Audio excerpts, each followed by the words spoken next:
Hello everyone, welcome back to the channel. Enjoy the fanfic. And let's begin part 2. Naruto looked at the two men who walked closer. They stood just behind Hagoromo. Naruto recognized the first one as Hashirama Senju, the first Hokage, and the god of shinobi. But he couldn't recognize the second one despite feeling that he had seen him before, but his power was enormous. While Hashirama wasn't trying to scare little Naruto, the second one was purposely releasing his killer intent at the young boy.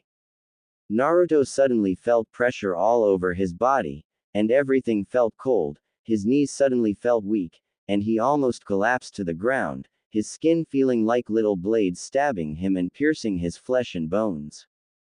His nails felt like they would fall off from his fingers, his nose started burning along with his ears, but despite all that, he refused to fall unconscious or collapse. Seeing Naruto losing all color and his breath quickening, Hashirama immediately understood what was happening, turning to his friend. "Stop it now, Madara," he yelled at him, and Kurama had started countering his ki with his own, but it wasn't enough against the mighty Uchiha Madara. During all this, Hagoromo stood silent and analyzed the blonde. To say he was surprised that Naruto hadn't lost his consciousness would be the understatement of a century. Instead, Naruto was still standing on his feet firmly, refusing to even fall on his knees, let alone lose consciousness. Madara kept quiet and narrowed his eyes at the little brat. While he wasn't exactly using his full ki but instead only 10% of it, he was still surprised by the kid's stubbornness. After a few seconds, Madara stopped his ki, and the brat was still standing on his foot, breathing heavily, his head down, looking at the floor. Hashirama sighed in relief that his friend had stopped his attack on the kid but couldn't help but be impressed by the kid. He was sure anyone else would lose their consciousness by now, and Naruto was still standing. Slowly raising his head, Naruto looked at them with Rinnegan in both of his eyes. Hashirama gasped, but Madara, for the first time, had a slight smile on the edge of his lips. Seeing the brat, Madara was reminded of his little brother. The evening was late when the almighty leader of the Uchiha clan, Madara, was called away urgently from a meeting to come to his brother's side. 3 days went by since the younger man was injured gravely in battle with Senju Tobirama, his condition on arriving back at the compound critical. Much hadn't changed over the days, his condition fluctuating from steady to life and death in a matter of hours. For the last day, though, he was getting weaker and weaker, having internal bleeding that even the best healers couldn't stop. Madara was not yet informed of this. Now, being rushed in, he prayed it was good news of his brother's condition, that Izuna had made some miraculous feat of recovery. Alas, it was far from that. Madara entered the hallway leading down to his younger brother's room, which was at the very end of the long stretch of space. A mask of indifference held its ground on the outside, though on the inside, anxieties were riding high. His only footsteps echoed on the hardwood floor, slowly creeping closer into earshot of the man who stood in the doorway of the room. As he finally entered, walking past the clan's best medic, a solemn glance was spared alongside a single pat on the shoulder. The elder stared down at his brother lying motionlessly on the futon bed. It was lucky the doctor had decency enough to slide shut the bamboo-framed door behind himself. Madara traipsed gingerly forward, kneeling at his sibling's bedside. Izuna stirred in his sleep, blinking his naturally dark eyes open to meet the gaze of his beloved older brother. He gave a soft, weak smile. The clan leader's brother knew he wasn't going to make it, not this time. He informed the doctor to get Madara so that he could relay his final thoughts and wishes. There was something he needed to give him. "Big brother," he croaked, voice quiet from barely having the strength to speak anymore. "Do not speak, little brother, you need your rest," Madara interrupted, concerned for the younger's well-being. Izuna just shook his head softly. "I'm dying, Madara, there is nothing the doctors can do for me at this point," he replied bluntly, needing only to get the facts into his older brother's head. Said brother had a look of shock, of pain, on his face. It couldn't be. He'd known the injuries inflicted upon him were grave, but not that they would prove to be fatal in the end. Izuna sighed gently, seeing from the expression given that this came as pain and a shock. Did he want to leave his only brother? Of course not. Izuna's wish had only been to make him happy and proud. But most importantly, he didn't want to leave Ari alone. She needed him, he needed her. There is no escaping it, and it's my time. I'm sorry to be leaving you, big brother, but there is one thing I want you to do for me and one thing I wish to bestow upon you to aid in this final request. The younger held authority in his tone, seeming wisdom beyond his years. The elder masked his sorrows, for now, listening intently to the younger's request. I want you to protect our clan, do it no injustices. Do not trust any who spill the blood of our clansmen. The life in the onyx eyes of the speaker was slowly fading. To help you, take my eyes. I know your light has slowly been fading. You need to remain strong as a leader. Izuna, I will protect the Uchiha with all my might, but I cannot take your eyes. Madara was shocked at what his brother told him to do as aid. Take his eyes. He couldn't possibly do that. As for protecting the clan, that was a given. The younger stretched over, grabbing one of his brother's gloved hands in both of his own.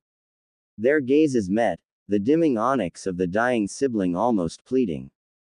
Please, big brother. Though his voice was soft, the wanting for this to be done was ever so clear. Being unable to refuse this request, Madara slowly reached over and completed the task once his hand was released. Blood ran down Izuna's cheeks, seeming to take the form of red tears from closed eyelids. However, there was a faint smile on his lips. I love you, big brother. He relayed his last words, last breath lost, last sign of life gone. Uchiha Izuna was dead. Madara's face distorted with pain, sadness, and grief, bloodied hands shakily grabbing his brother's cooling body, drawing him into his arms, the gifted eyes set aside safely for the time being. He cradled the body so closely, so protectively, placing his forehead against Izuna's.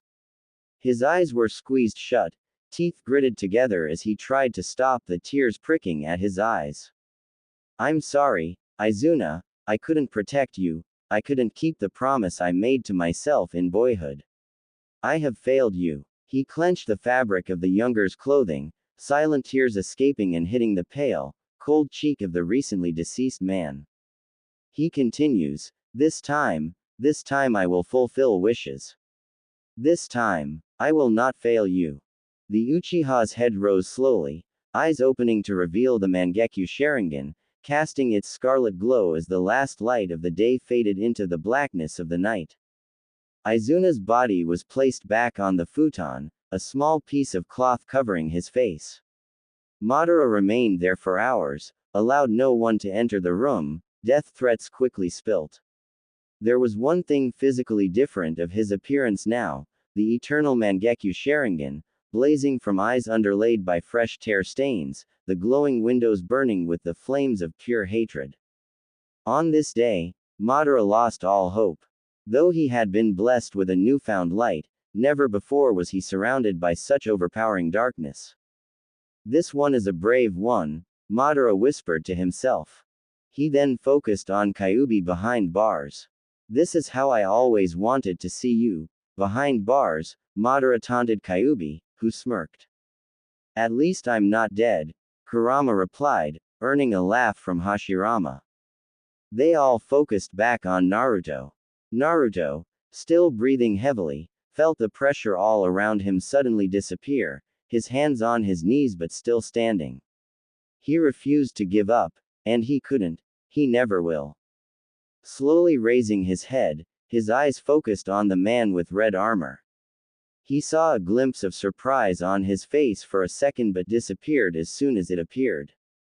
Meanwhile, the first Hokage wasn't trying to hide that he was surprised to see the kid still standing and not mentioning the Rinnegan. Hashirama had never personally seen a Rinnegan before, but he knew how it looked like. When he was alive, Senju clan still had scrolls from the time of the Sage of the Six Paths, and in one of the scrolls was a drawing of the Rinnegan. The first Hokage never knew how someone could achieve that kind of power but didn't care to know that power like that could destroy the world or save it. While Hagoromo couldn't help but see both Ashura and Indra in Naruto, his eyes just like Indra, but kinder and softer and with Ashura's face and attitude. Kurama smirked seeing Naruto standing up to the damn Uchiha, especially his Rinnegan showing the Uchiha that he had achieved something that Madara could never succeed in his life.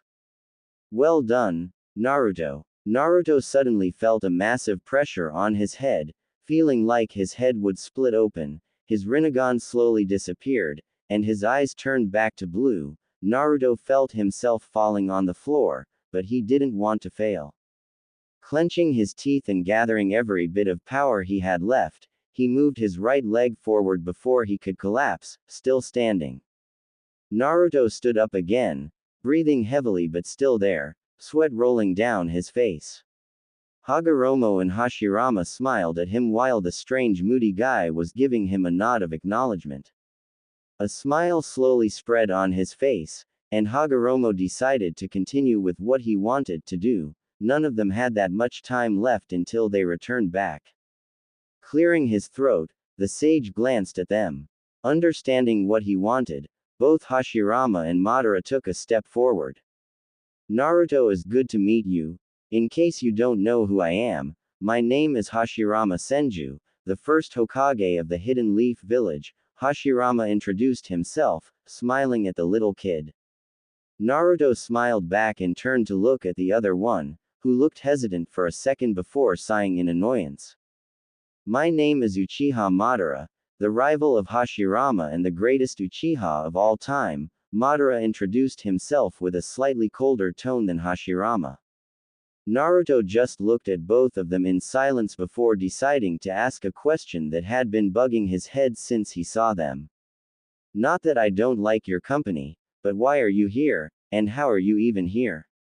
Naruto asked, looking at them before turning to look at Hagoromo, who stood silent. They're here to tell you the story of their time, Hagoromo explained, and Hashirama sat in a cross position. Now, this will take a while, so hear me carefully, Hashirama stated, knowing that due to his explanation, what the child would do when he grows up depended on it. He wanted Naruto not to be another Madara or even worse. After listening to his story for a few hours, Naruto stood silent. No one said anything, even Madara raised an eyebrow at the kid for not talking.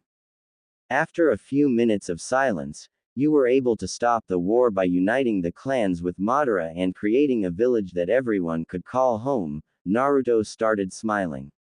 Still, he wondered why they didn't try to untie all the other villages. If a single person ruled the 5 villages, united, there would be no wars. At least that's what Naruto thought. Hashirama nodded his head while Madara kept quiet.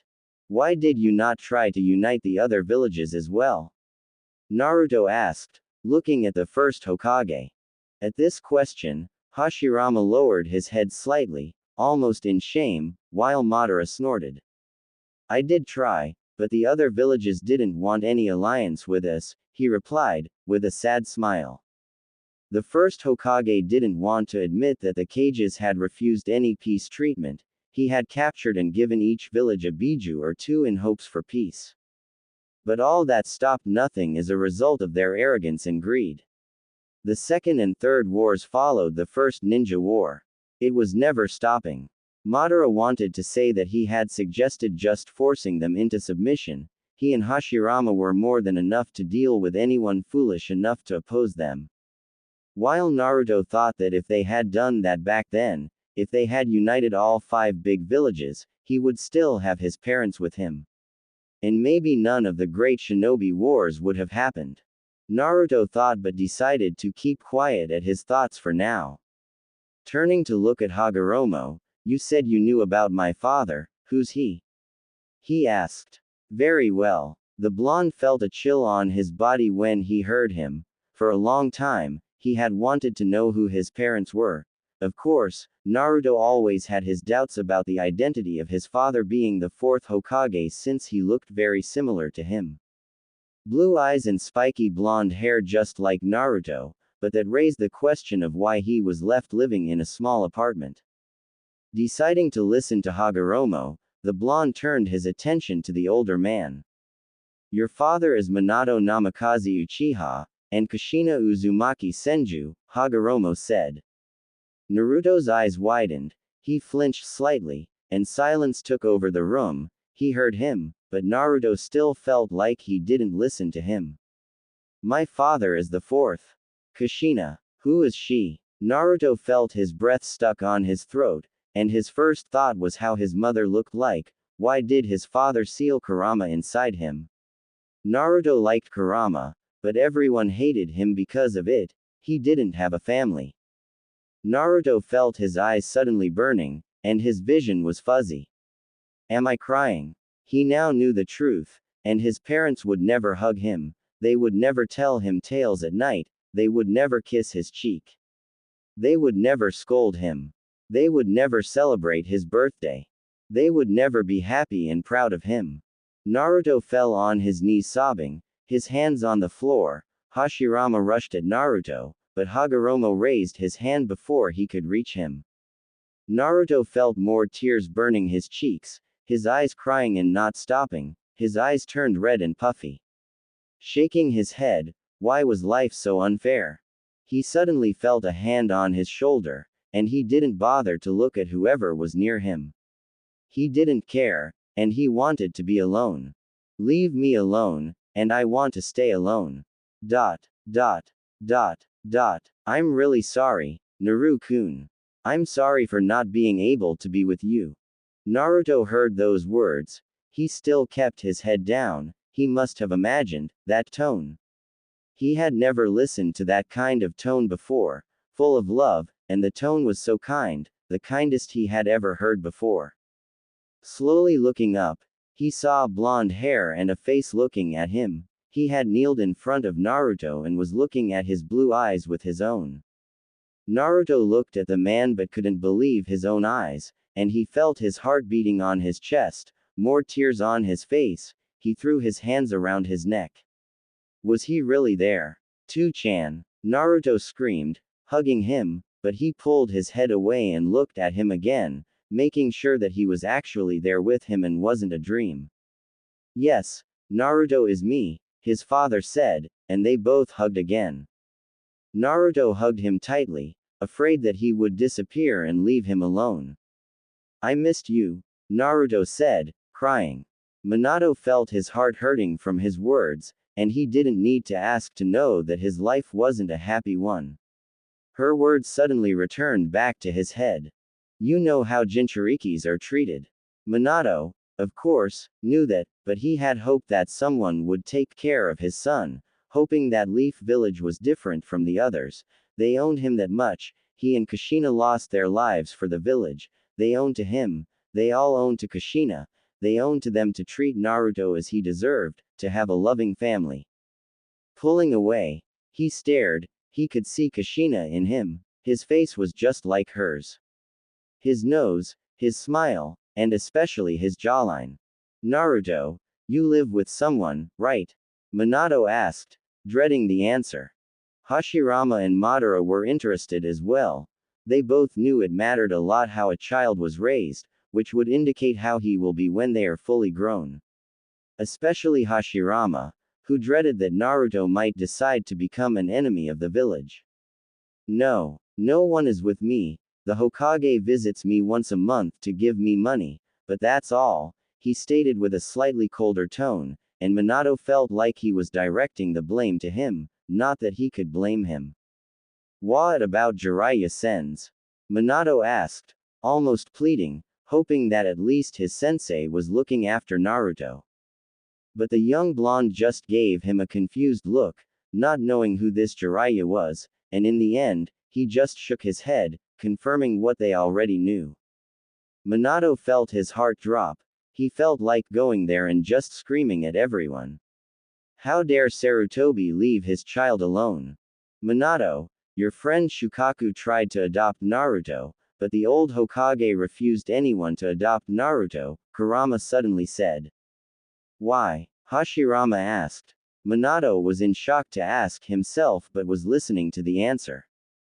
He said, him being raised by a clan would create unbalance, and I don't need to tell you why the civil families refused to raise him, Kurama explained, much to the shock of Minato and the confusion of both Madara and Hashirama. What do you mean? Naruto being a Jinchuriki is a SS secret of a village, no one should know about it, and that knowledge is punished by death if you spread it, Hashirama stated. He had created that rule when Mito-chan had become the Jinchuriki. But looking at Naruto now, he knew that everyone in the village knew about his status as a Jinchuriki, which was beyond risky. It was simply a miracle that no enemy shinobi had killed or kidnapped Naruto, yet. Madara shook his head in disappointment. He knew peace made people weak and stupid, but this was beyond ridiculous. Minato bit his lower lip and, trying to calm down, what they had done, they have spit in his grave. He became a cage to protect the village, and they rewarded him by simply treating his son like garbage. Naruto, as much as I hate to say it, we don't have long, Hagoromo suddenly spoke. Naruto turned his attention to him, still standing close to his father. Hagoromo turned to Minato. Can you please show us your little secret, Minato Uchiha? Hagoromo stated, earning a surprised look from Minato, Hashirama and Madara. Minato glanced at his son before his eyes changed to Mangekyo Sharingan. His Mangekyo looked like a whirlpool, and in the center was a black hole with 3 tomo in the middle. No one looked surprised by it except Madara, who narrowed his eyes and took a step closer. Who were your parents? Madara asked with a cold tone that Hashirama knew very well. My father was Idari Uchiha, my mother wasn't an Uchiha, and she told me that he died of illness before I was born, Minato answered. Madara studied the face of this 4th Hokage and couldn't help but notice a slight similarity between him and. He shook his head and decided to ignore it for now. But his gut feeling didn't go away. Naruto, you are the reincarnation of both of my sons. Just by looking at you now, I know you will be powerful, but I want to ask what it is that you want to do, Hagoromo asked, wanting to know what Naruto had decided to do with the power he had. Naruto understood why Hagoromo had told him the story about his mother.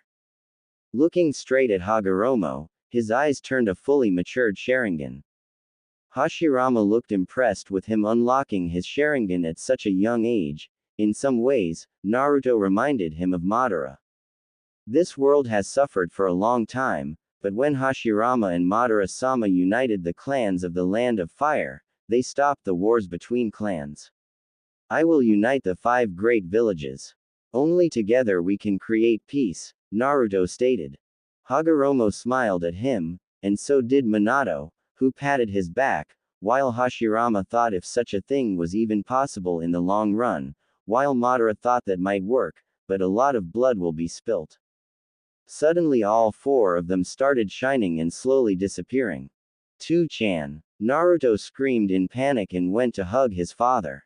Hugging back, Minato looked at his eyes, crying. Naruto, I want you to remember that whenever happens.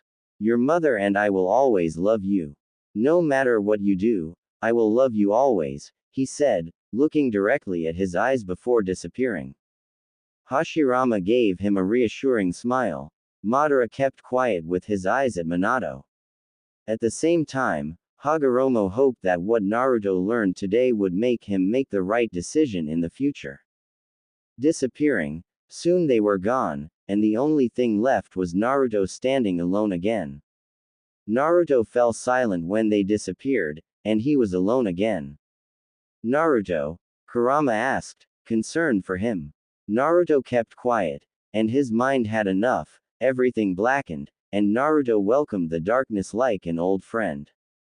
His only thought was, why there's so much pain? Hey, what's a kid doing here? A smooth voice questioned. Naruto whipped around. He had been so lost in thought that he hadn't noticed the faint chakra signature of the new speaker. The new arrival appeared to be a freshly minted chunin with short black curly hair, long girly eyelashes, and coal dark eyes. They were also wearing the standard navy Uchiha shirt and tan shorts with the customary fan crest stitched on the back of the shirt. Nothing. Naruto squeaked, still slightly out of it. The stranger tilted his head to the side and smirked. Sure, kid. What are you doing here? Don't you know training grounds are off limits for civilians? I was just exploring. I'm going to be a shinobi too. Ho. A little sunshine like you wants to be a shinobi, too, huh? Don't you know that shinobi follow the rules? But even the best shinobi know that some rules are made to be broken, at times. Ha ha ha. I like you, kid. I'm Uchiha Shisui. What's your name? I'm Uzumaki Naruto. It's nice to meet you, Shisui-san. Oh ho, respectful little brat, aren't you? Since you're here, might as well make the most of it and spar with me. Spar? With you? Are you sure? Sure. Sunshine, let's see what you've got. Alright, but you better take me seriously. Ha ha ha. We'll see. With those words, Shisui settled into the basic Uchiha interceptor stance. Naruto himself decided to settle on the basic academy stance even though he knew many other taijutsu styles. Taijutsu only? Naruto asked. Of course, Sunshine. I'm going to make you take that name back, you know. Bring it, Sunshine. And so Naruto brought it. Making the seal of confrontation, which Shisui returned, he quickly rushed Shisui in a burst of speed. Naruto threw a quick jab to Shisui's chest. The jab was simply sidestepped, and Shisui retaliated with a leg sweep. Naruto jumped over the sweep while Shisui capitalized that he couldn't dodge with a spinning backhand. Naruto narrowly blocked the blow but was sent flying towards a tree. Flipping around midair and pushing off the tree, Naruto rushed at Shisui with a flying kick. Shisui dodged again, letting Naruto pass by and taking the opportunity to aim a jab towards Naruto's ribs. Naruto took the hit intentionally, remaining cautious in showing what he could do. Both fighters had similar thoughts racing through their minds. He's fast. Really fast. Naruto sprung up again and snapped his right leg out in a high kick aimed at Shisui's face. Shisui caught Naruto's leg and threw him to the side using his superior strength. Strong. It seems I can take this a little seriously. Naruto thought. Picking himself off the ground, Naruto was determined to at least get rid of the annoying nickname. He sent a flurry of blows towards Shisui, increasing his speed subtly as he went. Shisui narrowly dodged around each punch, sweat dropping as he went. Did this kid just get even faster? It looks like I have to up my game. He might just give me a workout. Shisui let himself be pressed backwards until his back hit a tree. Naruto saw this and struck out with his left leg in a roundhouse kick. Chance. Shisui ducked beneath Naruto's leg under his guard and lashed out at Naruto's supporting leg, sending Naruto tumbling to the ground again. You're not taking this seriously, are you? Shisui asked incredulously. What do you mean? I mean, you can obviously go much faster, right? Well, maybe. Gotcha. I'll just have to force you to show me then. For the first time in the spar, Shisui rushed at Naruto with a blazing fast punch, Naruto swiftly ducking into Shisui's guard with a sharp jab to his gut and darted away. Oof. Now that's what I'm talking about, Sunshine. Naruto grinned. I'm gonna make you regret that. Oh, how so? Shisui shot forward with a wide sweep of his arm, only to yelp when Naruto darted to the side and punched him in the kidney. Naruto gave Shisui a bit of time to recover before going at him again with a high kick. Shisui saw the rush coming and blocked the kick, launching himself in a tackle at Naruto. The two wrestled on the ground for a bit before Shisui rolled over Naruto with his more excellent build and sat on top of him. Ha! Gotcha! Sunshine. Damn it! That's not fair. Maybe you're just fat. Oi oi, That's kinda rude, don't you know? I'll have you know I'm not fat. Yeah, get off of me. You're heavy. Slowly crawling off of Naruto and dusting himself off, Shisui remarked, say Sunshine, that wasn't a bad spar. Where'd you learn the academy style? Someone teaching you. Naruto sat up and awkwardly rubbed the back of his head, laughing nervously. Nah, I watched some students practicing and copied them. He said truthfully. Whoa, really? You learned taijutsu by copying what you saw? No teachers. Shisui didn't bother to hide his gaping. Ha ha ha, yeah. Damn Sunshine, imagine what you could do with a teacher. That's it. I've decided. I'll teach you. Is that really alright? Won't you be busy with missions? Don't worry about it, shorty. I've got this. Shisui confidently replied. Well, if you say so. Naruto said unsurely. And I'm not that short, Dadbao. Compared to me, you are. Ha ha ha. That's not a fair comparison. Pouted Naruto, puffing his cheeks. It is to me, came the cheeky response as Shisui jokingly poked Naruto's puffy cheeks. Batting Shisui's hands away, Naruto huffed and turned away in thought. Training with Shisui would be a good cover for any shinobi skills he might show off as Naruto, and it would give him an excuse to use the henge without suspicion, at the very least. Making up his mind, Naruto turned back to Shisui with a broad smile on his face. You know what? Sure, I'll train with you. But you better be able to keep up. Hey, I should be saying that to you. Shisui said indignantly. Bleh. A childish impulse took over Naruto, making him stick out his tongue in retaliation. You brat. What happened to the respect from earlier? Get over here. Shisui laughed as he promptly leapt up, chasing after Naruto, who had yelped and scrambled away, laughing as he went.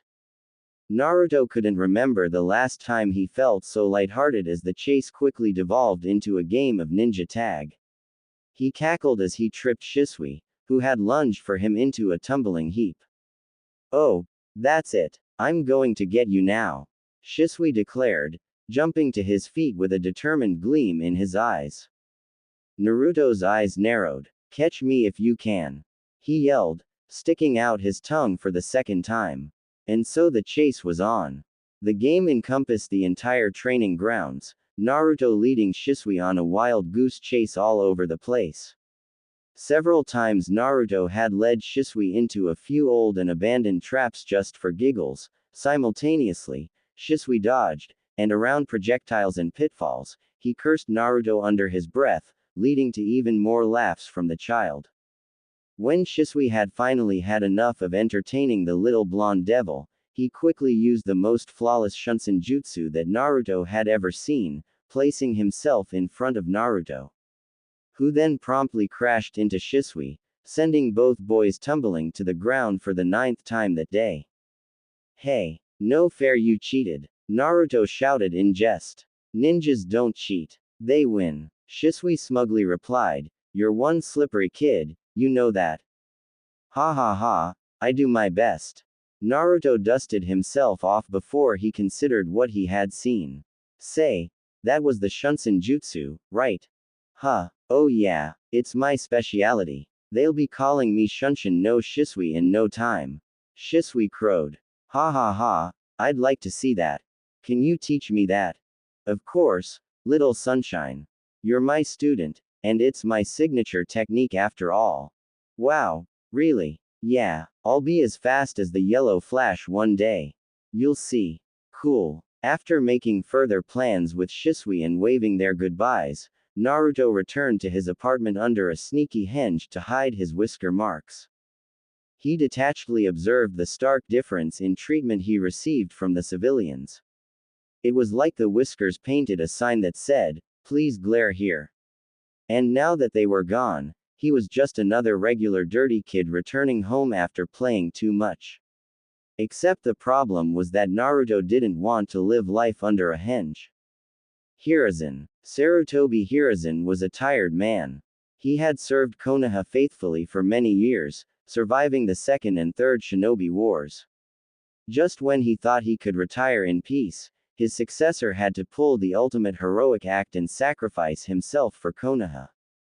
Hiruzen reminisced sadly. Minato was a brilliant young man whose time hadn't even really begun yet. It was a genuine pity that the Kyuubi incident had happened. Hiruzen regretted not taking care of Naruto more in place of Minato, but the boy seemed to be doing okay. He had survived on his own for a month, for heaven's sake. Talk about being resourceful. Hiruzen really should have kept a closer eye on that orphanage rather than just checking in on Naruto with his crystal ball every once in a while. Speaking of which, the whole orphanage debacle was giving him a headache, and he couldn't tell what Danzo's intentions were towards Naruto. Perhaps the old fool had thought to make Naruto desperate for help and then lend a helping hand, making Naruto indebted to him. Hiruzen was simply thankful that he had decided to ask the Anbu about the young boy that day. He needed to establish that his Anbu reported to him and only him now. So much work to do on top of all his ever-blasted paperwork. Hiruzen sighed. At the very least, Minato's son seemed to be happy. Hiruzen had visited the young boy at his apartment with an offer of dinner the other day. The boy had seemed cheerful enough despite the hatred that Hiruzen could see him encounter. It saddened Hiruzen that he could not make Naruto the hero his father had wanted him to be without endangering the boy. He'd done his best to keep rumors of the Jinchuriki quiet, but it was not to be. The information leak still hadn't been discovered even after 2 years of investigations. He sighed again. Honestly, Naruto reminded him so much of both Kushina and Minato that it wasn't even funny. The first time that Hiruzen heard the word, Dadbao, come out of Naruto's mouth, he felt a lump well up in his throat at the ghost of a red-headed woman that he saw superimpose itself over her son. Hiruzen was simply grateful the boy was so canny and that he hadn't died out on the streets before Hiruzen could do anything about him. Reconstruction efforts had taken up too much of his time and left no time to worry about Konoha's newest Jinchuriki. After 2 weeks, one day Shisui stumbled upon an interesting scene as he entered the training grounds. Naruto was balanced with one finger on the tip of a senbon upside down on top of the running creek that flowed through the middle of the training grounds with various leaves and miscellaneous objects stuck all over him. Hey, whatcha doing over there? I'm practicing my chakra control, Shisui-san. Okay. Don't hurt yourself there, buddy. I'm fine. You looking to become a medical nin, Naruto? No. Why would you think that? Well, it's just that the only shinobi I know who do such ridiculous chakra control exercises are medic nins. Why have you been so hooked on chakra control anyways? Shouldn't a kid your age be focused on stretching chakra coils for larger reserves? Naruto laughed. He laughed so hard he lost control and fell into the creek with a splash. Sputtering, he climbed out of the creek, leaves still stuck to his skin. Shisui-san, I probably will never need to worry about the chakra reserves. I can perform over 100 shadow clones and not be tired. Shisui's eyes bugged out. No way. You're a little sunshine. I can barely manage too. I just got lucky with genetics, I guess. I am an Uzumaki, after all. You're right, a real Uzumaki, You don't exactly have the hair for it, though. Yeah, it comes from my father's side, I guess. Shisui tilted his head curiously. Speaking of which, who are your parents? And where are they? Shouldn't they be worried about their kid being out all the time? My parents are dead. I've never known who they were. Naruto replied, trying to sound truthful. He knew the likes of Shisui might be able to see through his words. Shisui squinted at Naruto for a minute. Say, when did you say your birthday was again? Naruto's sweat dropped. I never did say. It's October 10th. Shisui leaned back, closing his eyes. How interesting. Shisui stared intently at Naruto and nodded his head. I understand now. Naruto knew what Shisui meant and was just waiting for him to start glaring at him or maybe even beat him up. What do you understand? Naruto had an idea of what Shisui understood. Nothing. Don't worry about it, sunshine. Okay if you say so, Shisui-san. Naruto was relieved to hear him not making a big deal out of it. Say Shisui-san, what do you think of getting some more training to become even faster? You know of better training, sunshine? Shisui asked doubtfully. Yeah, if you use weights or even resistance seals while training, you can increase your speed by a lot. You might be onto something there. I've never thought of that. It looks like I need to get some weights or something. Shisui-san, I'm an Uzumaki. I can draw you resistance seals. You would do that for me. Damn, thank you, sunshine. You have to stop calling me sunshine, though. Naruto deadpanned. Shisui smiled sunnily. Is that it? That's easy. Thanks, Bean Sunlight. Naruto let out a frustrated whine and facepalmed while Shisui laughed, slapping Naruto on the back. The kid was scary smart, and it seemed that everything Shisui taught the kid already knew. It only took 1 or 2 tries for the kid to get everything down, and it was honestly quite intimidating. In fact, whenever Shisui tried teaching the kid something, he himself ended up learning a thing or two from the kid instead. Honestly, if Shisui didn't know Itachi, he would have been thoroughly unnerved by the child genius he had in front of him. It relieved Shisui that Naruto could still act like a kid sometimes. Sometimes he regretted asking Naruto to train with him simply because he was worried over the kid's lost childhood. But he didn't regret getting to know the blonde ball of sunshine. The kid always had a quip for him and had a smile that would put the sun to shame.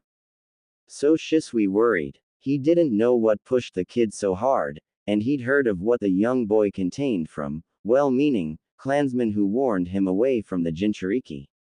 It seemed that no one cared about Naruto, and the few times they went into the village together, the glares and harsh treatment the child received made his stomach churn. Honestly, he would have been worried that Naruto would abandon Konoha with his treatment, but he knew the boy personally, and Naruto seemed to take it all in stride.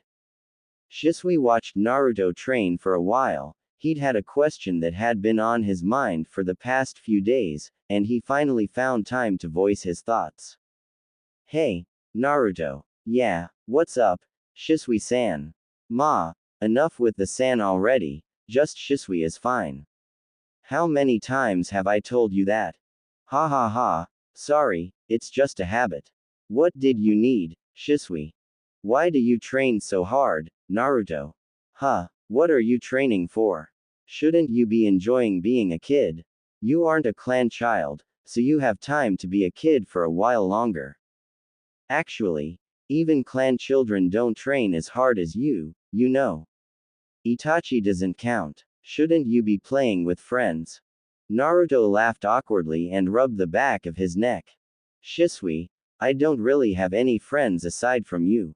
What? Shisui exclaimed. That was ridiculous. The kid was remarkably talented and sunny as all hell. People should be tumbling over themselves to make friends with him. Oh, except, there was that. That's not good, kid. You need to make some friends, get connections, otherwise what do you even fight for?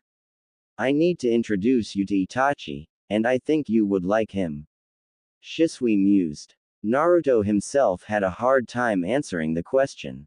After all, he originally trained himself into the ground to gain some form of acknowledgement and praise, and perhaps love.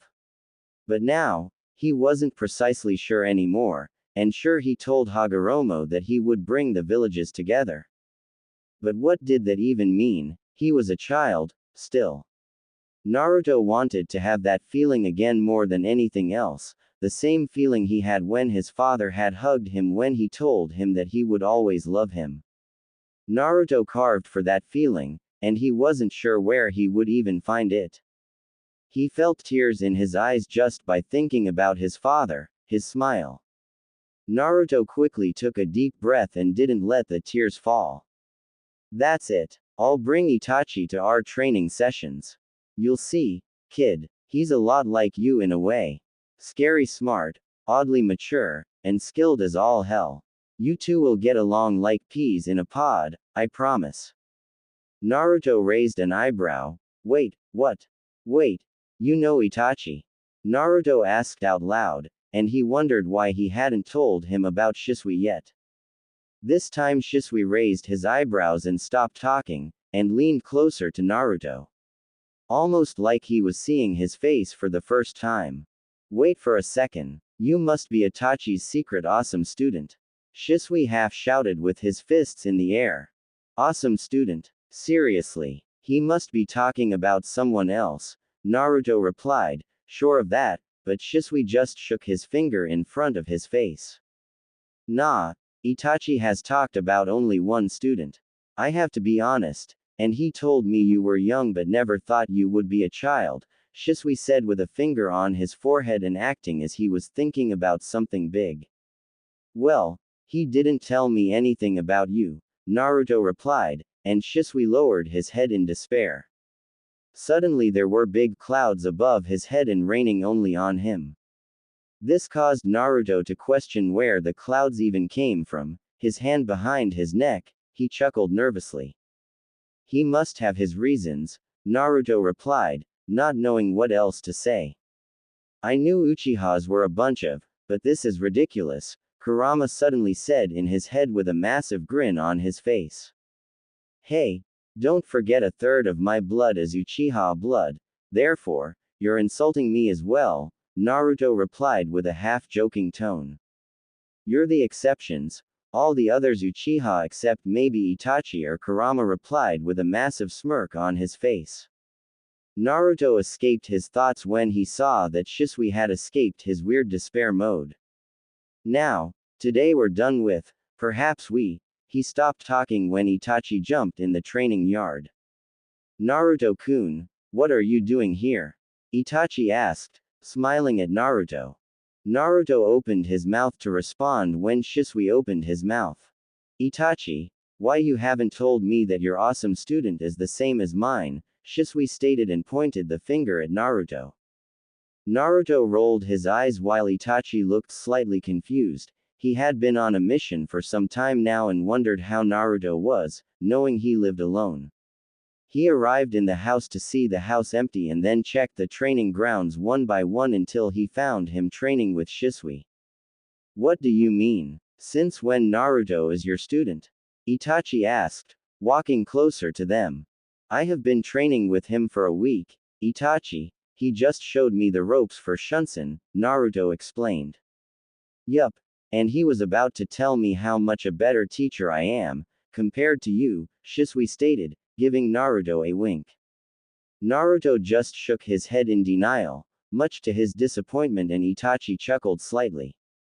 Naruto, since it is already late, why don't you come with me? My home will make dinner very soon, Itachi suggested, thinking that would be a good way for Naruto to make a friend with Sasuke. Naruto lowered his eyes and put his hands behind his back, not sure of what to say.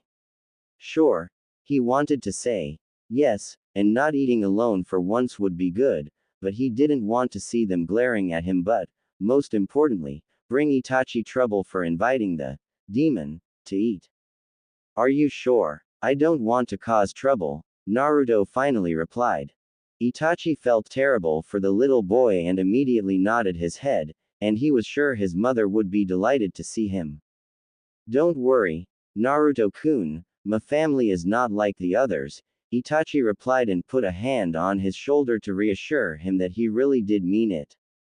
Naruto looked up at him and just nodded his head. See you tomorrow, Naruto-kun, Itachi. And don't forget I want a rematch, Shisui said with a cheeky smile at both of them. Naruto laughed, and they soon made their way towards the Uchiha compound. They soon reached the compound's gates, and Naruto saw the entrance being guarded by two, who Naruto thought were Uchiha shinobis. They noticed Itachi and gave him a nod of acknowledgement, but they soon noticed his sun hair and whiskers on his face. Their gaze turned to glares immediately. One of them gripped the sword he was holding harder, and for a moment, Naruto thought he would attack, but Itachi put his hand on his shoulder and made him walk behind him and release his ki. The guards were silenced immediately and lowered their weapons. Naruto walked inside and had to admit that it looked beautiful. He could see houses everywhere, and each house had a flag or anything that showed the Uchiha symbol. Walking inside the compound, he received fewer glares.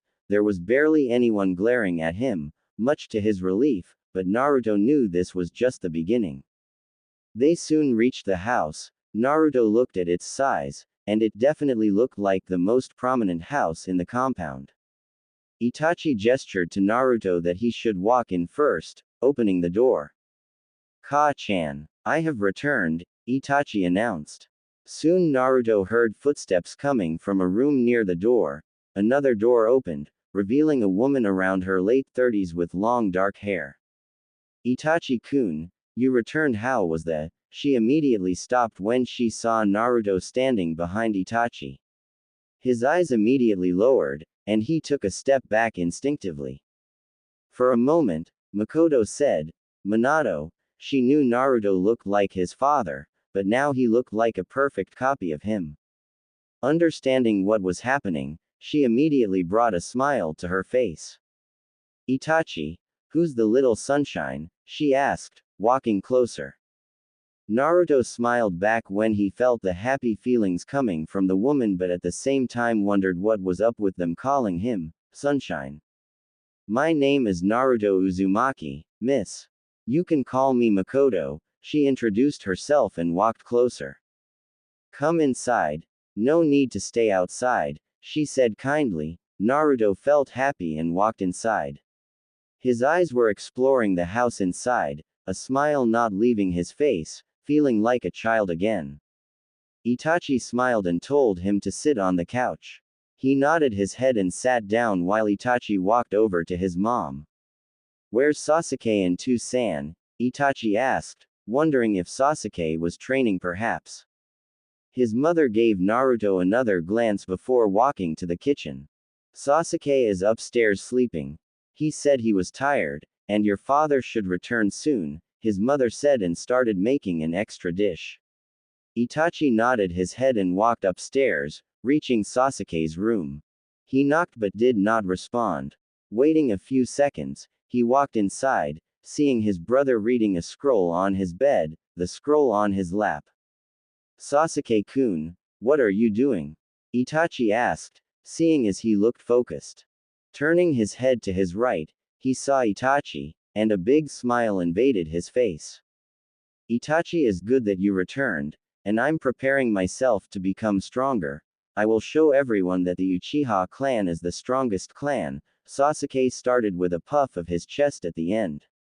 Itachi's smile lowered slightly. "There's no need for that, Sasuke, but we are eating dinner right now, and I want you to meet someone," he stated and walked downstairs. Sasuke raised an eyebrow at who he might mean and wondered if he meant Shisui. Reaching the living room, he saw Naruto wasn't there. He turned around and went to the kitchen. "Ka-chan, do you kn?" He stopped mid-sentence when he saw Naruto helping her to prepare the dish. "Be careful with that, Naruto-kun. You might burn your hands," his mother warned as he was using a spoon to mix something in a large saucepan. Itachi smiled at what he saw and heard footsteps coming downstairs. He turned in time to see Sasuke. "Brother, can you train me?" Sasuke asked, looking at him. "Not now, Sasuke, we can train tomorrow," Itachi suggested. Sasuke punted, but he then noticed Naruto, who was still helping Ka-chan prepare dinner. "Who are you?" Sasuke asked, noticing his blonde hair, reminding him. Naruto put the saucepan back and turned his head around, and saw Sasuke. "Hi, my name is Naruto Uzumaki," he said, smiling, walking closer and pulling out his hand for Sasuke to shake. "You're the one they call Demon. What are you doing here?" Sasuke asked with a slightly demanding tone at the end. Naruto's smile disappeared immediately. He felt his throat dry, his heart beating on his throat like a hammer, his eyes suddenly burning, his hand and head lowered. A dry chuckle escaped his mouth. Of course, it was too good to be true. Naruto immediately turned around and was about to run outside when he felt a hand on his shoulder stopping him and the sound of a slap. Turning around, he saw the woman had slapped who he knew was Itachi's brother, and Itachi had his hand on his shoulder. "Why did you say that, Sasuke? I raised you to be better," the woman screamed at the dark hair who was touching his cheek with his hand. Naruto saw Sasuke glared at him with the same eyes like everyone else, and he then turned his attention back to his mother. Everyone outside said that he was not good, Sasuke responded. Naruto could feel the anger directed at him. He walked away towards the door. "Makoto-sama, you have a wonderful house. Thank you for letting me stay, and thank you, Itachi-san," Naruto said smiling, and before anyone could do or say anything, he shunts away. Itachi sighed, looking at the leaves left behind by Naruto. From the corner of his eyes, his mother looked ready to cry while his brother was looking at the place where Naruto stood with jealousy. Naruto stood alone on his bed, hugging his legs and crying his heart out. "Why there's so much pain?" Naruto stood on his bed motionless, his forehead resting on his forearm, his eyes puffy and red, his eyes hurting from the tears, and yet Naruto felt nothing but his heartbeat. Nothing made any sound, and the silence had taken over the whole apartment. Naruto couldn't make himself utter a word. There wasn't a mother, father, or sibling to talk to him and tell him that he wasn't alone. The only thing he could hear was his own heartbeat, hurting like a stab, hurting more than anything else before. Kurama watched with sadness. He tried to talk with him, but Naruto did not once respond to him, almost like he couldn't hear him. He hoped for the best, and inside he cursed the damn Uchiha child for calling Naruto a monster. The kid didn't know what a monster is. A monster, or the likes of Jubi. Kurama felt a shiver of fear on his body, just the thought of that monster. Naruto kept his eyes on the floor. He kept asking himself the same question in his mind. What is life? Why do we exist? Is there any point in all this? Naruto didn't know the answer to any of these questions. "Tu-chan, Ka-chan, why am I here? What can't I just be with you? I don't want to feel so alone," Naruto murmured impassively, no tears rolling down his cheek. "Naruto, you're not alone," Kurama spoke, trying to ease his pain. Naruto was grateful for his friend, but he wanted someone. He wanted to see that look again, the look only his father could give him. Naruto closed his eyes and felt everything change around him. Opening his eyes again, his eyes saw the trees that had grown in his mindscape. He had hoped that Kurama would like it more with trees rather than just a sewer. "Kurama," Naruto said, thinking his friend had brought him, but from behind a tree in front of him came out a man Naruto knew he had never seen before, but he recognized him, but he was sure he had never seen him before. The man had long dark hair, a long white kimono around his body, two fangs of hair in front of his ear, a blue paint just below his eyes, but his Mangekyo Sharingan was as clear as day. "Indra," Naruto whispered. He didn't know how he knew he was Indra. The man stood in front of Naruto with a friendly smile on his face, and a war fan tightened behind his back. "You're right, young Uchiha. My name is Indra Otsutsuki," Indra introduced himself.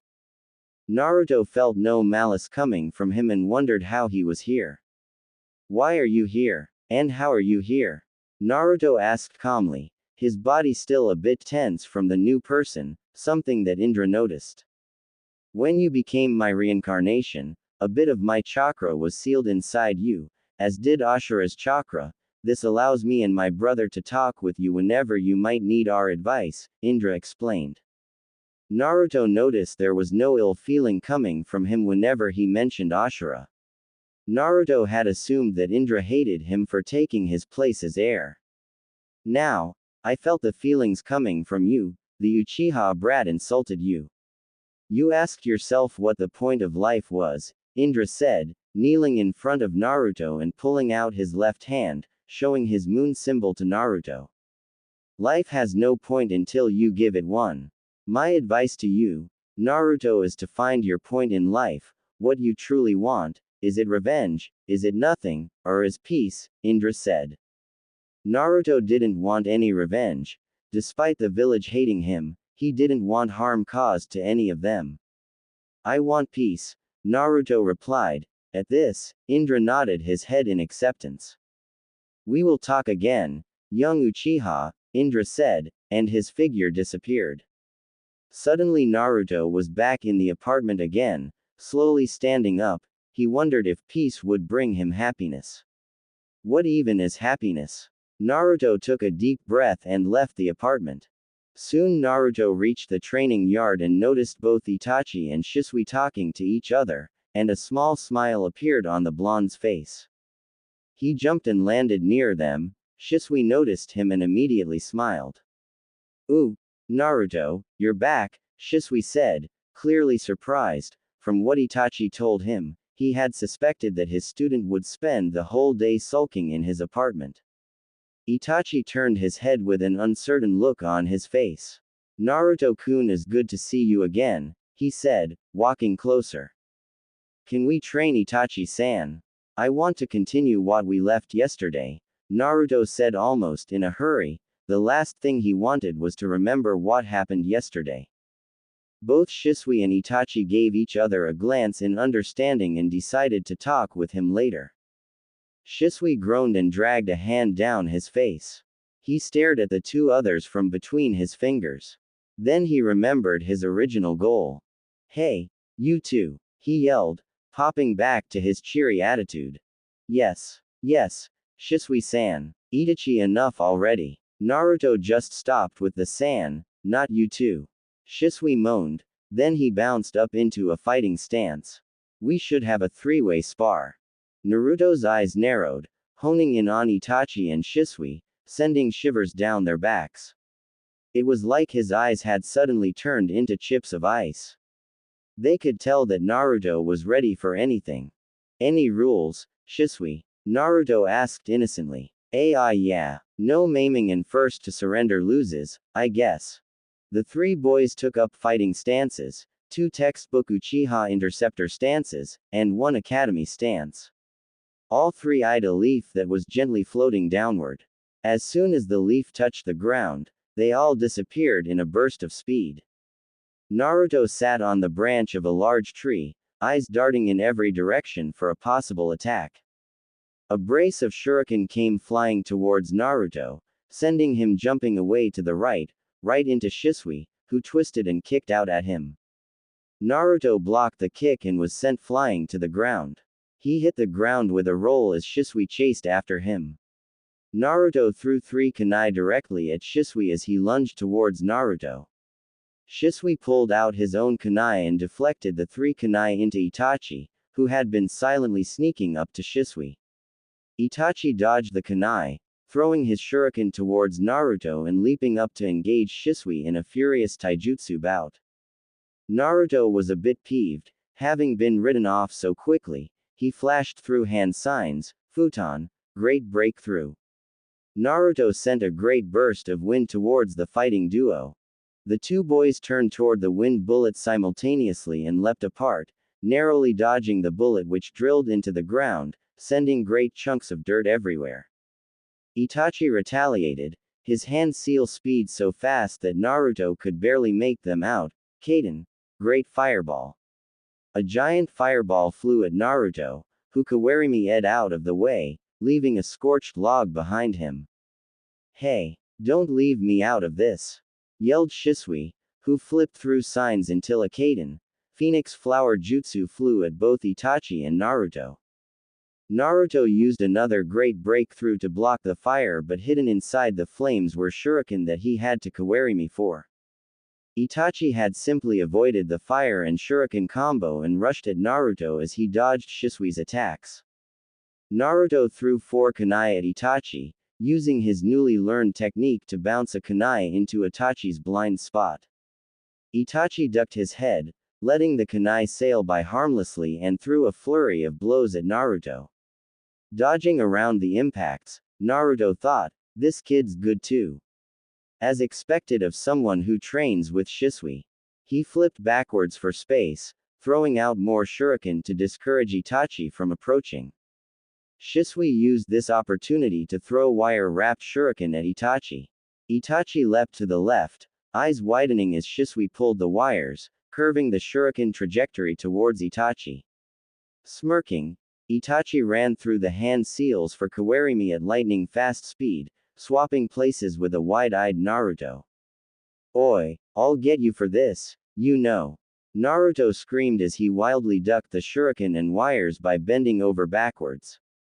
He flipped up and created two shadow clones, one ran off to fight Shisui, and the other ran towards Itachi. Shisui baited his clone into a wire trap and swiftly dispelled it, only encountering a new clone that surprised him by kicking him towards a tree.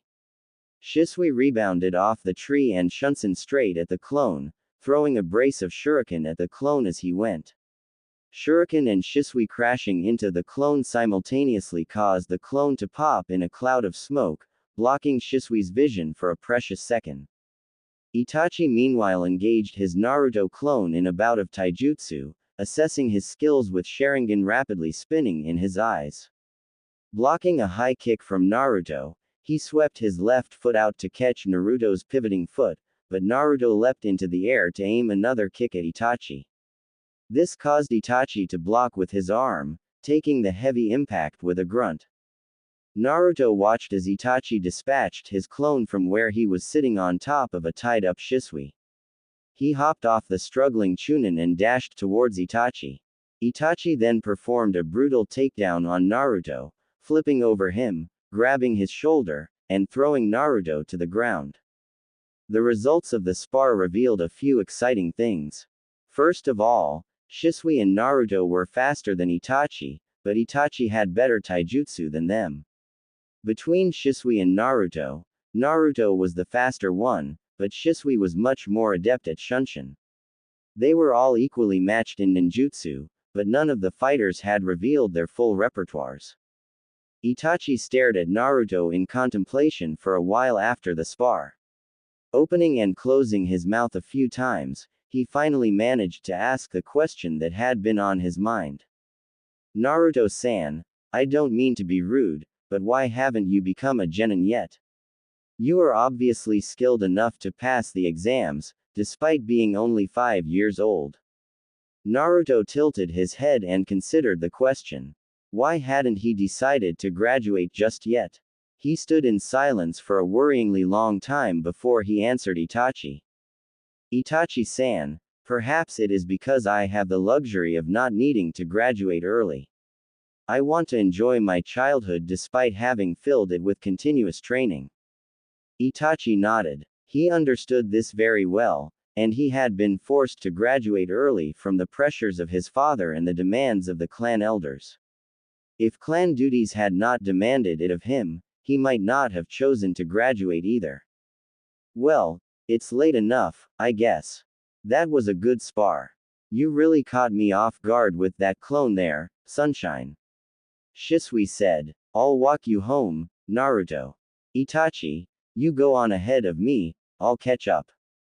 Of course, it was very nice sparring with you today, Naruto-san. I hope we continue to have good relations in the future, said Itachi, dusting himself off. Yeah, for sure. And so the three boys set off on their ways. Shisui spent the majority of his walk with Naruto in content silence. He would often ward off some of the more malicious glares that the villagers sent towards Naruto with his Sharingan-enhanced stare. Thank you, Shisui, for being such a good friend, Naruto said earnestly.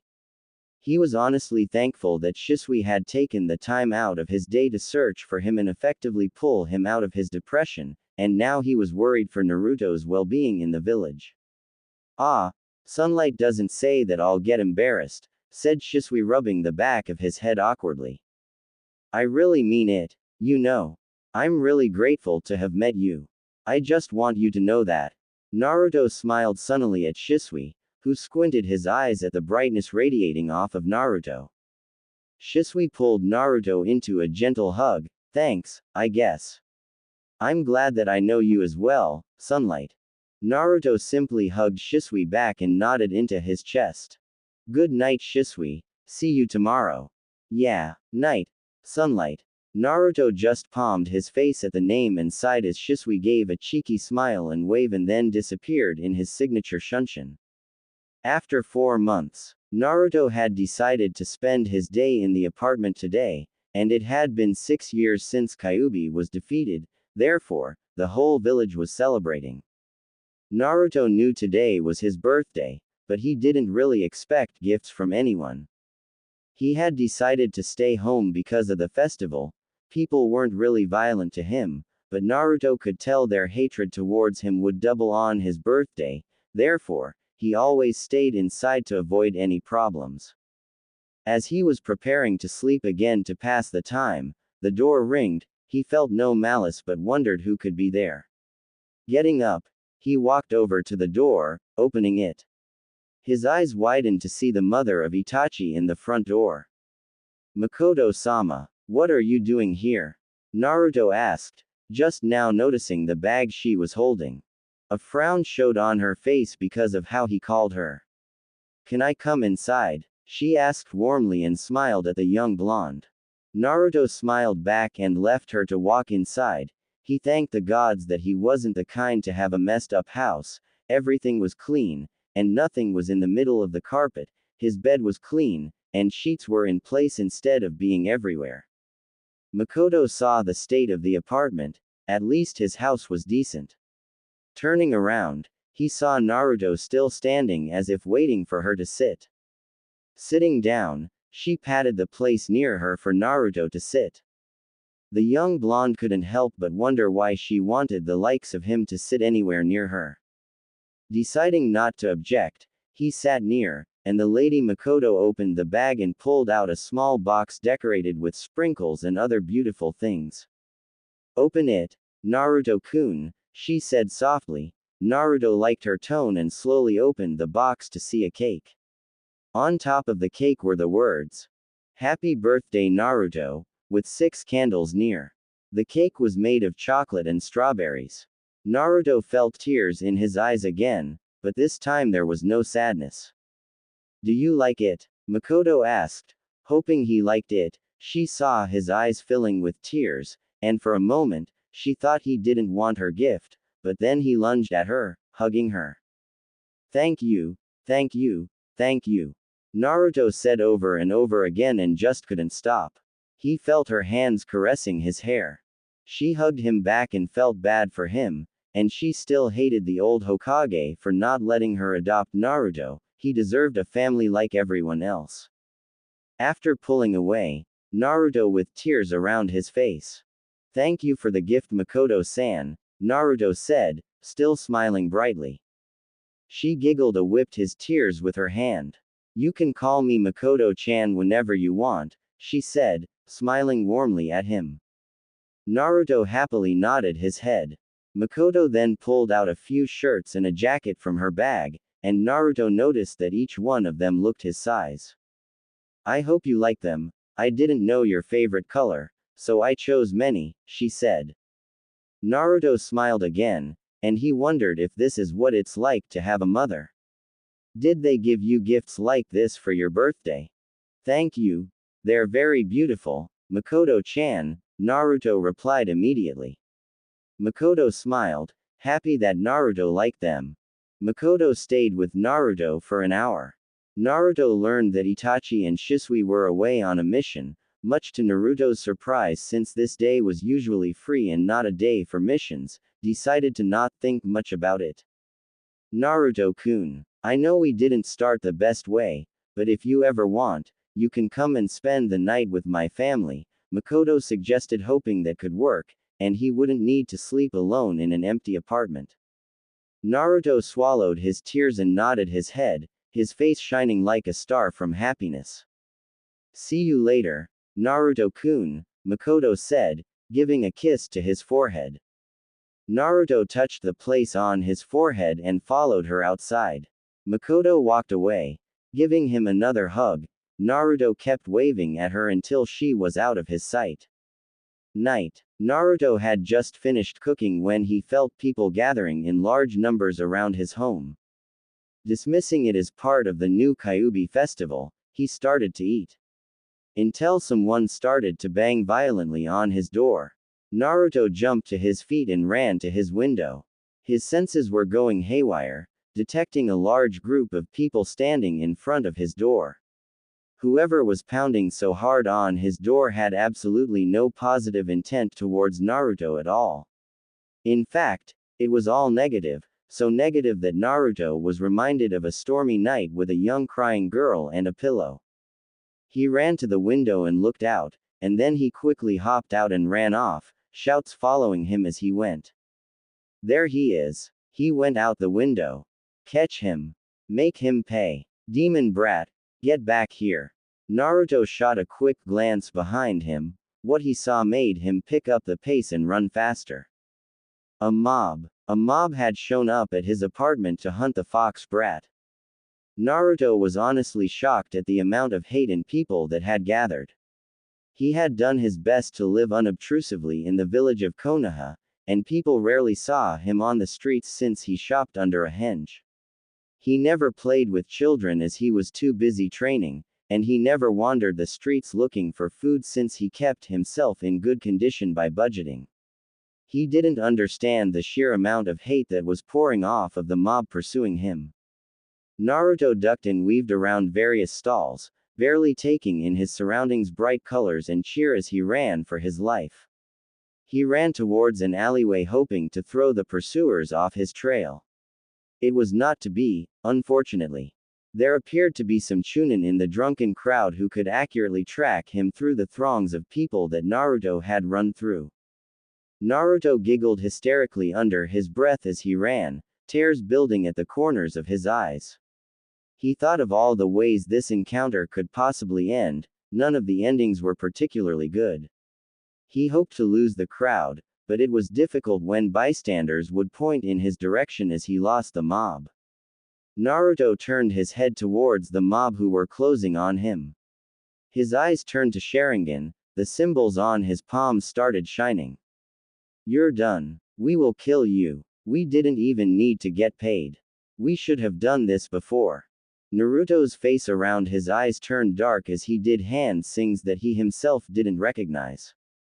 Finishing it. Fire style. Great fire annihilation. At that moment, Naruto breathed out the largest fire he had ever seen. The fire was enough and engulfed the whole mob as they all started running away. Their screams filled the night as their corpses were the only thing left. Naruto saw everything covered in a thin dark thing that covered the ground, and their bodies were as black as coal. Nothing to recognize them was left in their scorched bodies. Everything in their bodies was burned, their skin, their eyes, and everything. Snow started falling from the clouds. Much to Naruto's surprise, he pulled out his hand and saw that it wasn't snowing, it was ash. Seeing what he had done, Naruto fell to his knees and let out the loudest scream.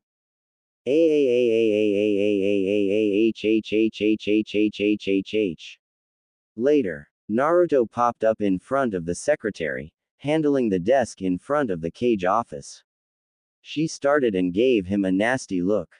Please, miss, I need to see the Hokage right now. He implored. The secretary sniffed and went back to her work. The Hokage is busy with essential matters, and he doesn't have time for children. But Naruto persisted. He was determined to talk to Sarutobi about the treatment he received at the hands of the villagers.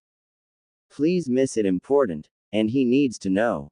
Look, he doesn't have time for children, so you can wait over there and see if you're lucky. She snappily replied. Naruto huffed in impatience. He stubbornly sat himself down on one of the seats in the lobby. He would wait as long as he needed. This couldn't be let go anymore. He didn't have to wait long since the day was ending, and the Sandame soon left the office to go home. Mildly startled by the blonde boy sitting in his lobby, the Sandame asked. Now, what's wrong, young Naruto? You've never sought me out like this before. Old man, a mob formed and chased me around Konoha. What? The Sandame's face instantly became grave. He opened the door to the office and waved Naruto in. Naruto took a seat in front of the Sandame's desk as the older man took his spot at the desk. Old man, this can't continue. The people hate me, and I don't know why. The older man rubbed his temples tiredly. I'm sorry, Naruto, they hate what they don't understand and fear. Naruto's eyes narrowed. Was the older man going to tell him about his role as Jinchuriki finally? What do you mean by fear? The Sandame shook his head. I'm sorry, Naruto, I can't tell you just yet, there's too much you don't understand yet. Naruto was filled with a crushing disappointment in the Sandame. That's not very encouraging, you know. And can't you just explain what it is that I don't know? I can keep a secret. He coolly responded. I'm sorry, but you're too young. Naruto stood from his chair, calmly walking up to Sandame to stare him in the face. I'm too young to know why the village hates me. I'm too young to know why they stare at me like that as I walk the streets. I'm too young to know why the prices are doubled when I try to buy anything. I'm too young to know why I don't have parents. I'm too young to know why mothers pull their children away as I walk by. I'm too young to understand why a mob formed with the intention of lynching me. The Sandame stared at Naruto with wide eyes. He honestly did not know of the extent of the village's animosity towards the child. What about my parents? Did they not leave anything to me? You said they were shinobi, that means they must have left something for me to inherit. Naruto asked with a stern look that even Sandame was surprised. Hiruzen knew Minato and Kushina had left Naruto many things, but if he told him now, Naruto would understand who they were, and that would put him in danger from forces outside Konoha. With a wounded heart, he was not even daring to look at his eyes. I'm sorry, but you're too young, he said with a heavy heart. That was the final nail in the coffin for Naruto. I'm too young to know about my parents, and yet I'm old enough to be hated and be chased by mobs, Naruto said with a dry look. His eyes had instinctively turned red like blood. His whiskers slightly grew. This put the Hokage and Anbu on edge. Naruto glared at the older man with fury. Without saying anything, Naruto shunsen away. In the following months Naruto had taken upon himself to train as much as possible. He used shadow clones every day to fight with him, train taijutsu, learn different ninjutsu, and master his chakra control. Naruto had taken his training much more seriously, something that was noticed immediately by Shisui and Itachi. Naruto still felt anger. The Hokage had to deny him his heritage, to let him live alone, without anyone, not to allow him to see and know what his parents had left for him. A group of shadow clones rushed towards him, and Naruto jumped high in the air doing hand signs. Fire style.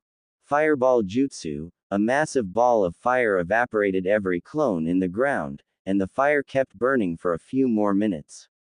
Instead of yellow flames, Naruto's flames were crimson red like blood.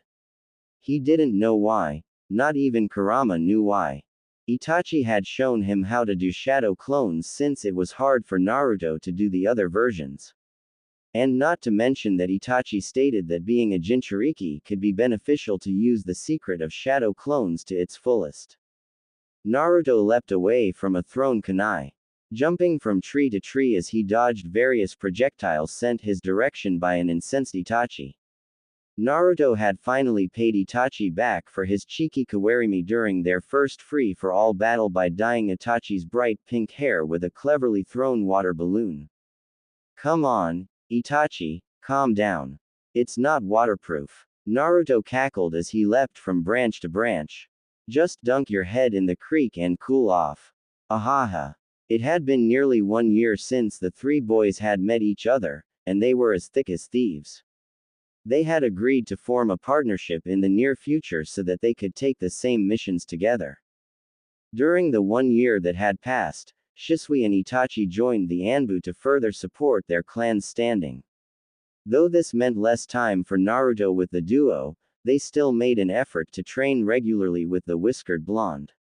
Naruto had met Sasuke while Itachi taught him. Sasuke seemed to dislike Naruto on principle. He viewed Naruto as someone trying to steal his brother's time, even though Itachi obviously preferred to cater to his younger brother's whims most of the time. Makoto appeared to be highly pleased that Itachi spent time with Naruto since he had no one, while his father just kept quiet and didn't care much, or at least it didn't show that he did. Unfortunately, tensions between the Uchiha and the rest of Konoha had worsened. People now openly expressed discontent with the Uchiha military police. There were whispers of a possible rebellion in the works. Even Naruto had somehow become involved in the whole mess. Certain people accused the Uchiha of consorting with the Kyuubi due to Naruto's interactions with Shisui and Itachi. They eventually had to move their training to Training Grounds 44 just for privacy. A few times, unsavory individuals who had been encouraged by the mob incident had tried following Naruto to give him a beating. Naruto always detected them from far away and remembered his lessons from the chase. He would henge away or send a shadow clone in a random direction. He also took the time to explore Konoha during his prank spree for the best hiding places and noted all the dead ends he encountered. Finally giving up on catching Naruto, Itachi panted as he slumped on the ground, pink hair dangling in front of his face limply. Naruto saw that Itachi had given up and cheekily bounced over to pat Itachi on the head. Itachi glared weakly at Naruto from between strands of neon hair. Hey, Naru, ha ha ha ha ha ha. Shisui had just arrived at the clearing that Itachi stopped in and caught sight of his bright hair. Shisui high-fived Naruto. You really got him good this time. Nice one. Yeah, you should have seen his face when I hit him. Itachi humped and turned away from the two to wash his hair in the nearby creek. So, he asked as he rinsed his hair out, what did you call us out here for, Shisui? Oh, nothing. In particular, I thought we needed a day off from missions, and we could just hang out with Naruto. Shisui chirped, plopping down on the ground and crossing his legs. Naruto copied Shisui, getting comfortable on the ground in front of Shisui. So what should we do today then? Shisui shrugged blithely, I don't know. Anbu has been rough lately, and Itachi could use a break. Itachi walked over to the two, wringing his hair out and shaking his head, sending drops of water flying at Naruto and Shisui, earning indignant shouts of reproach. He then sat down, completing their little triangle. I had been meaning to ask you too. What do you think the meaning of a shinobi is? Naruto and Shisui both blinked at Itachi, not expecting the philosophical question at this time of day. Typically Itachi waited until later in the evening to start asking thought-provoking questions. Well, Naruto started, I think a shinobi is someone who endures the pains of the world for the sake of others. A shinobi is also someone who does the right thing when others might be less inclined to do. Indeed, said Shisui, a shinobi is someone who acts in darkness to protect his village. Itachi nodded his head, deep in thought. Naruto examined Shisui and Itachi closely. Recently, it felt as if they were distancing themselves from him. He chalked it up to the pressures of Anbu, but Itachi was acting strange. Itachi, what's on your mind? Nothing you need to worry about, Naruto. Shisui looked at Itachi knowingly. He, too, was worried about his friend. Itachi was the clan heir and thus knew more details about the coup than Shisui, who was an Uchiha orphan, did. Itachi was lost in thought. Unaware of his companion's thoughts, Naruto simply scrutinized them closely. He could feel that they both were troubled and conflicted, Itachi more so than Shisui. He didn't know what could upset them, so, perhaps it was an Anbu mission gone wrong. Itachi, do you know any clone jutsu I could work with? Naruto asked them, hoping to break from their silence. Itachi turned to Naruto and looked at him as if he didn't understand him. What did you say? I said if you can help me with any clone jutsu, I tried normal ones, but they just don't work with me, Naruto stated, hoping he could do something. Naruto, why are you training so much? It has been 3 months since you have started training harsher, Shisui asked, concerned that Naruto was training more than he should. At this question, Naruto stood up from where they were sitting and took a few steps away, his head facing his direction. For a moment, both Itachi and Shisui thought that he would walk away, but instead, he turned his head towards them. Naruto then went on and explained everything that happened on the night of his birthday. He left out that he used a much stronger fire jutsu instead of fireball, but everything else was how it happened. Both Shisui and Itachi were shocked to hear that. Itachi felt disappointed with his cage. He had assumed someone like him would try to help Naruto, but instead, he was denying him something that he didn't have the right to refuse. Shisui immediately stood up and put his hand on his shoulder and making him look up at him. Do you want to talk about it? Shisui asked with a move of his eyes, indicating if he wanted to talk about the people he killed with the fire jutsu. Naruto shook his head. No, I didn't have any other choice. Naruto stopped talking and just kept staring at the ground below his feet. After that day, Naruto started learning using his shadow clones. Itachi showed him how to do shadow clones and told him about the secret of shadow clones. It had taken less than an hour for Naruto to learn the jutsu. Both Shisui and Itachi were stunned by what he accomplished, something that a normal Jonin would take days or even months of training. Right now, Naruto was resting after training for 6 hours straight. His clones were in his apartment reading useful things he needed to know. Naruto knew the academy would start after 3 months. He didn't care much about the academy of the village. He didn't care much about the village overall. The only attachment he could think of he had with the village was his attachment with Shisui, Itachi and his family, except Sasuke. Naruto had visited the house of Itachi once more since his birthday. Naruto walked inside the house behind Itachi, and he saw Sasuke standing in front of a lake doing hand signs. Ka-chan, I am home, Itachi announced. Makoto walked from the kitchen. Itachi-kun is good. Oh, Naruto-kun is good to have you here. Makoto spoke warmly and kissed Naruto's cheek, much to his annoyance. But he secretly smiled, liking the feeling of mother love. Itachi smiled and turned his attention towards his mother. Where's Tu-san? He asked with a hint of hesitation in his tone, something that Naruto noticed immediately. He's working, she simply said with a slightly forced smile. Naruto could feel the air around him, and that made him uncomfortable. Makoto-san, I see you're preparing dinner. Can I help? Naruto asked, hoping to lighten up the mood. Of course, Naruto-chan, she agreed, and Naruto followed her to the kitchen. Naruto soon started preparing the dinner with her, mixing different things, and hoping that he was doing an excellent job at it. Itachi had walked upstairs for something, and Naruto felt a glare behind him. He glanced behind him to see Sasuke standing in the middle of the living room, his eyes narrowed at him. Naruto just ignored the emo and kept making the dinner. Soon who Naruto assumed was Itachi's Tu-san came. The man stood taller than Itachi, with dark hair and the eyes of a shinobi, something that Naruto had seen only in a few people.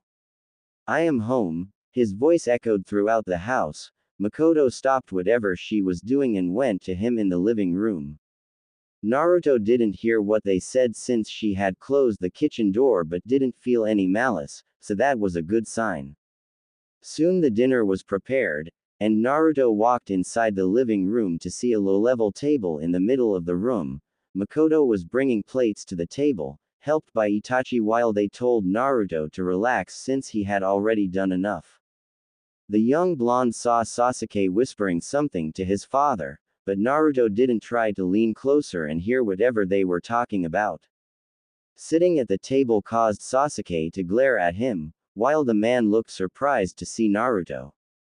You must be Naruto that Itachi keeps talking about. My name is Fugaku Uchiha.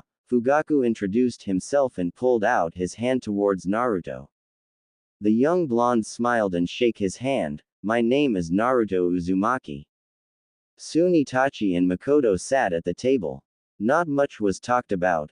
Fugaku asked Naruto a few questions about his training, how he liked this part of the village. Naruto answered that he wanted it more than his house and that his movement was going well. Ni-san, can you train me tomorrow? Sasuke asked, looking at Itachi.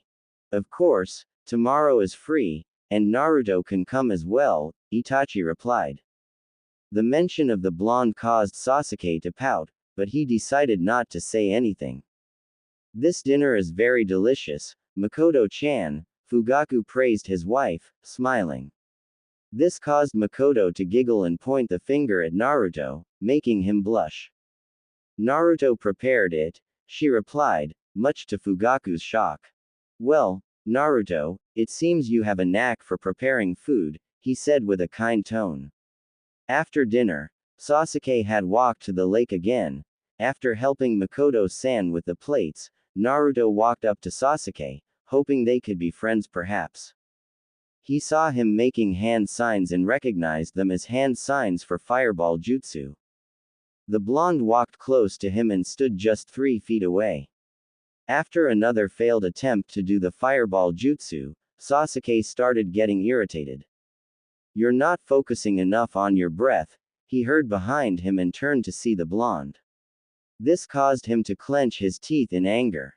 What could you know? Sasuke asked with a mocking tone. Naruto didn't care but just took 3 steps forward and started doing the hand signs. He breathed a huge amount of air as he finished the last hand sign, and with that, he breathed out an enormous fireball that Sasuke had seen before. See, you need to breathe a huge amount of air before you finish the hand signs, just doing them won't. Nobody asked you parentless, Sasuke screamed at him and ran inside his house. Naruto felt the air stuck in his throat again, his throat felt dry, and his chest started hurting, his breath quickened as his chest tightened. No, Naruto breathed out as he felt no place to run. He fell on his knees trying to breathe, but he just couldn't, his vision dizzy as the darkness surrounded him. The last thing he felt was a pair of hands around his legs and back carrying him and a voice. Naruto-kun. Naruto had woken up in the hospital. The doctors were glaring at him as much as possible, some of them probably wishing he had never woken up. Makoto-chan had been on his bed when he woke up and had hugged him almost to death and yelled at him never to do something like that again. It seems that he had a panic attack. The same day he woke up, he left the hospital. Makoto had asked him if he remembered anything. Still, Naruto just said he didn't remember what happened, but surprisingly Itachi didn't ask what had happened. Makoto-chan, of course, told him to visit again, but Naruto just said that he would but didn't. Right now, he was still resting from training when he felt Itachi walking close, and he turned his head just in time to see him jump from a branch. Naruto-kun, what is it? Itachi asked since Naruto had asked him if he could meet him. It was 7 p.m., and the sun had already set behind the horizon. I need to tell you something, Itachi. Promise to not tell anyone, except maybe Shisui, Naruto said with a serious tone. Itachi immediately nodded his head without hesitation. I promise. Naruto said nothing but walked close to him and closed his eyes much to his confusion but opened them, revealing his fully matured Sharingan.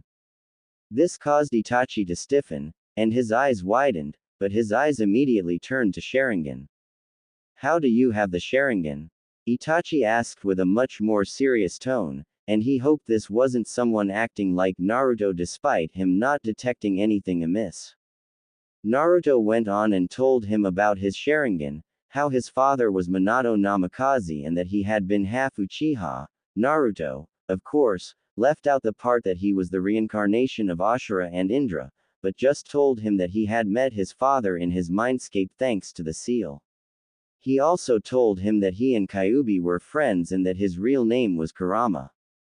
Itachi wasn't sure about trusting Kyuubi, but he believed Naruto, but he immediately noticed that he was hiding something but decided that Naruto would tell him when he felt comfortable. "You truly are one of a kind," Itachi stated, smiling and patting his back. This made Naruto smile. "Thank you, Itachi. You can call me Ni-san, Naruto." Secret place. Danzo slammed his hand on the table. Enraged, the root agent standing in front of him stoically did not flinch. "You mean to tell me that a crowd of adults and fully trained Chunin lost a child in our village?" "Yes, sir. After the boy turned a corner on 56th Street, the crowd was unable to locate the boy again." Danzo leaned back in his chair and sighed. Such incompetent ninja in Konoha's forces nowadays. This is precisely why his route was necessary for the well-being of the village. He was furious. His plot to attack the Jinchuriki with a mob and then save him, thus making the Jinchuriki indebted to him, had failed spectacularly. Now years of planning had potentially gone down the drain. Hiruzen was suspicious of him now. Root was on the verge of being disbanded. No matter. The Jinchuriki was always a long-term goal. There are other ways to secure his loyalty. Continue to monitor the boy as usual. The Foundation agent nodded and disappeared. Even the reports he received regarding the Jinchuriki were unsatisfactory. At times the boy would disappear from his agent's view, and they would not be able to locate him again for hours. It bothered him a lot that even the best of his spies couldn't read the boy. Somehow a 6-year-old boy would know he was being followed and would never train openly or would lose the spies before disappearing to do who knows what. Danzo resolved himself. For the good of Konoha, the Jinchuriki must be under his thumb. Hiruzen was simply too soft to make use of the Jinchuriki's full potential. Naruto. It had been a week since he told Itachi about his Sharingan. He then had told Shisui, but only when Naruto was present as well. To say Shisui was surprised would be like saying that Minato had been the slowest shinobi. Shisui immediately had asked for a spar with him, both of them using Sharingan. According to him, Itachi's Sharingan had gotten rusty and not a challenge to him. Naruto had laughed while Itachi had playfully rolled his eyes. Having them as friends felt the best thing. Naruto hoped this would never change. They were his only friends, and Itachi was his big brother. Shisui had started calling him his little Uchiha brother as well, and to him, Naruto was family as much as a little brother. Right now, Naruto was walking through the village and couldn't help but notice the ways the citizens were acting, for the first time since forever, and their attention seemed to be somewhere else and not at the little blonde. Listening closely to what they were saying, he heard that Kumo shinobi were here to discuss peace. Naruto fought the urge to roll his eyes. Peace was a delicate thing, even easier to break than glass. One wrong move, and it will shatter and will be very hard ever to put the pieces back together. Night. The Hyuga compound stretched before the intruder in the darkness. He eyed its stern white walls, standing forbiddingly tall, with growing wariness. Inside them, rows of houses lined up in neat patterns. He pressed on, slithering stealthily near the ground, his hands locked so tightly into a handseal they trembled. A precarious camouflage genjutsu was his only lifeline and the reason he'd been chosen for this mission. It was a clever thing, a technique of suggestion. Slowly, he weaved his chakra into subtle signals that crept gently into the guards' minds. And though they scoured the compound, all-seeing, they overlooked him as though part of the scenery, a meaningless object blending into the background so neatly, they'd glance around and over and behind him, their brains not even registering the threat. Without hiding him, it made reality around him more pronounced, more eye-catching, infinitely more vivid, and interesting to look at. It diverted the attention of drowsy, bored sentinels who had not dealt with a serious threat in months, mainly because no one dared. The jutsu had one clear, fatal limitation: focus. If a single eye looked at him, truly, directly at him, he was dead. And worse, disgraced, a failure. Silently, he sent a prayer up to the thunder god. Then he scuttled between two little houses, past a deserted courtyard, towards the heart of the compound. His destination. Walls within walls, he thought, steeling himself for the climb. The outer level had been all branch member houses, dozens of them modest and neat, singularly nondescript. It had been easy enough to navigate. All roads led to the center, where the mansions of the main house stood stately behind their proud white walls. From there on, security more than doubled. Within lay the living treasures of the Hyuga clan. The unsealed. The enslavers of their own kin, he thought, his lip curling in distaste. His task was to abduct an unsealed Hyuga child, securing the famed bloodline for the glory of his village. The main house consisted of less than 20 individuals, the head, his council, and their heirs. There only existed a single unsealed Hyuga younger than 5, and she was zealously guarded at all times. Hyuga Hinata. His mission objective. He jumped off the wall softly, crouching low on the ground. For a moment, he held still and searched. Chakra signatures of small children were such soft things. In the gardens, he thought with some surprise. Though it saved him the trouble of having to penetrate the mansion, he wondered warily if it wasn't some kind of trap. What could such a small child be doing out of bed in the middle of the night? Had his plan been found out? Narrowing his eyes, he sharpened his chakra sense, stepping without a sound between rows of flowering plants. The little girl sat gingerly by a rose bush. She cradled its petals gently, thoughtfully, as she spoke in a hushed tone. I think father is angry with me again. I still can't. My eyes haven't. She gave a small unhappy sigh. Mama says I might have a little brother soon.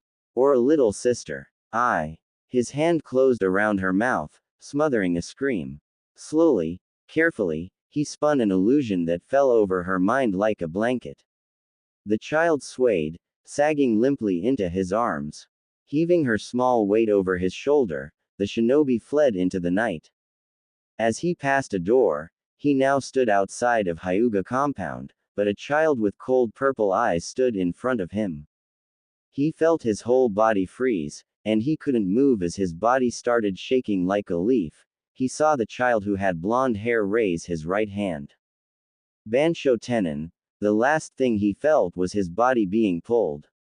Naruto. The blonde had noticed the Kumo shinobi lurking around the Hyuga clan during the day.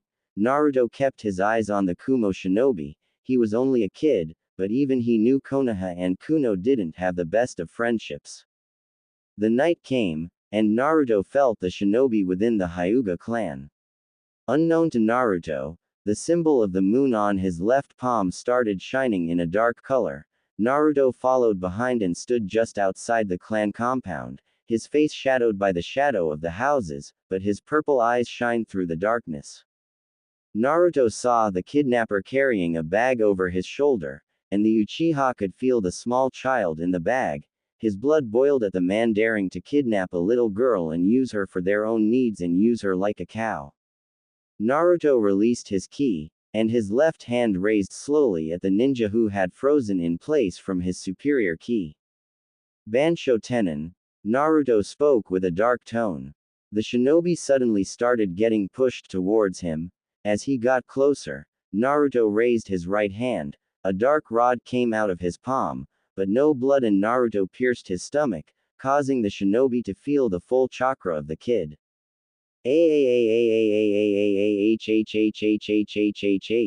The shinobi screamed in pure agony as he gripped his head with his palms, almost trying to pull something out of his head. Naruto's face didn't even twitch from his agony, his face as cold as ice. His eyes went to the child inside the bag, his eyes turned to the shinobi moving in the grass like an injured animal, his hands trying to take out the rod. Because of that, Naruto put his hand on the rod and with a single move, he pulled out the rod, causing the blood around his wound spill out faster. His blood started spreading around the grass like rain. His purple eyes suddenly turned to blue again, and the moon on his left palm stopped shining. Naruto felt dizzy all of a sudden. His young body fell on his knees, his hands on the grass.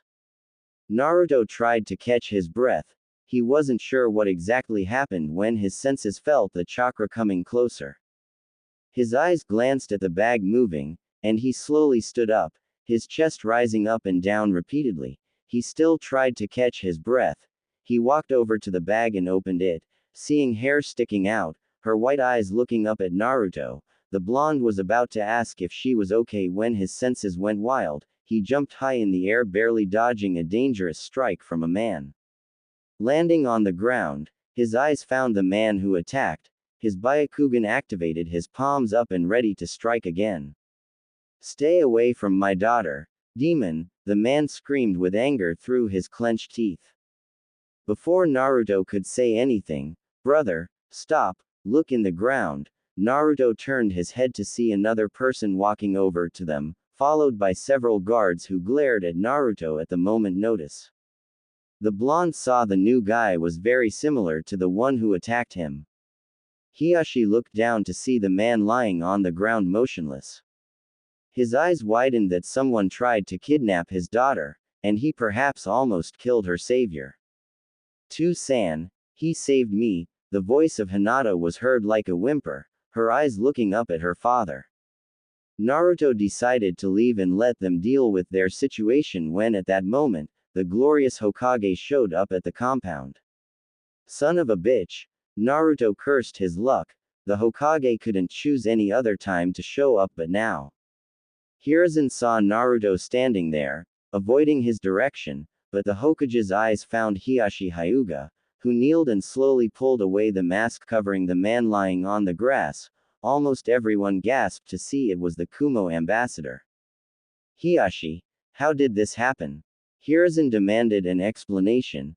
Unknown to him, both Itachi and Kakashi, who were wearing Anbu masks, looked at Naruto with concern. Hiyashi went on and explained that a scream was heard in the middle of the night.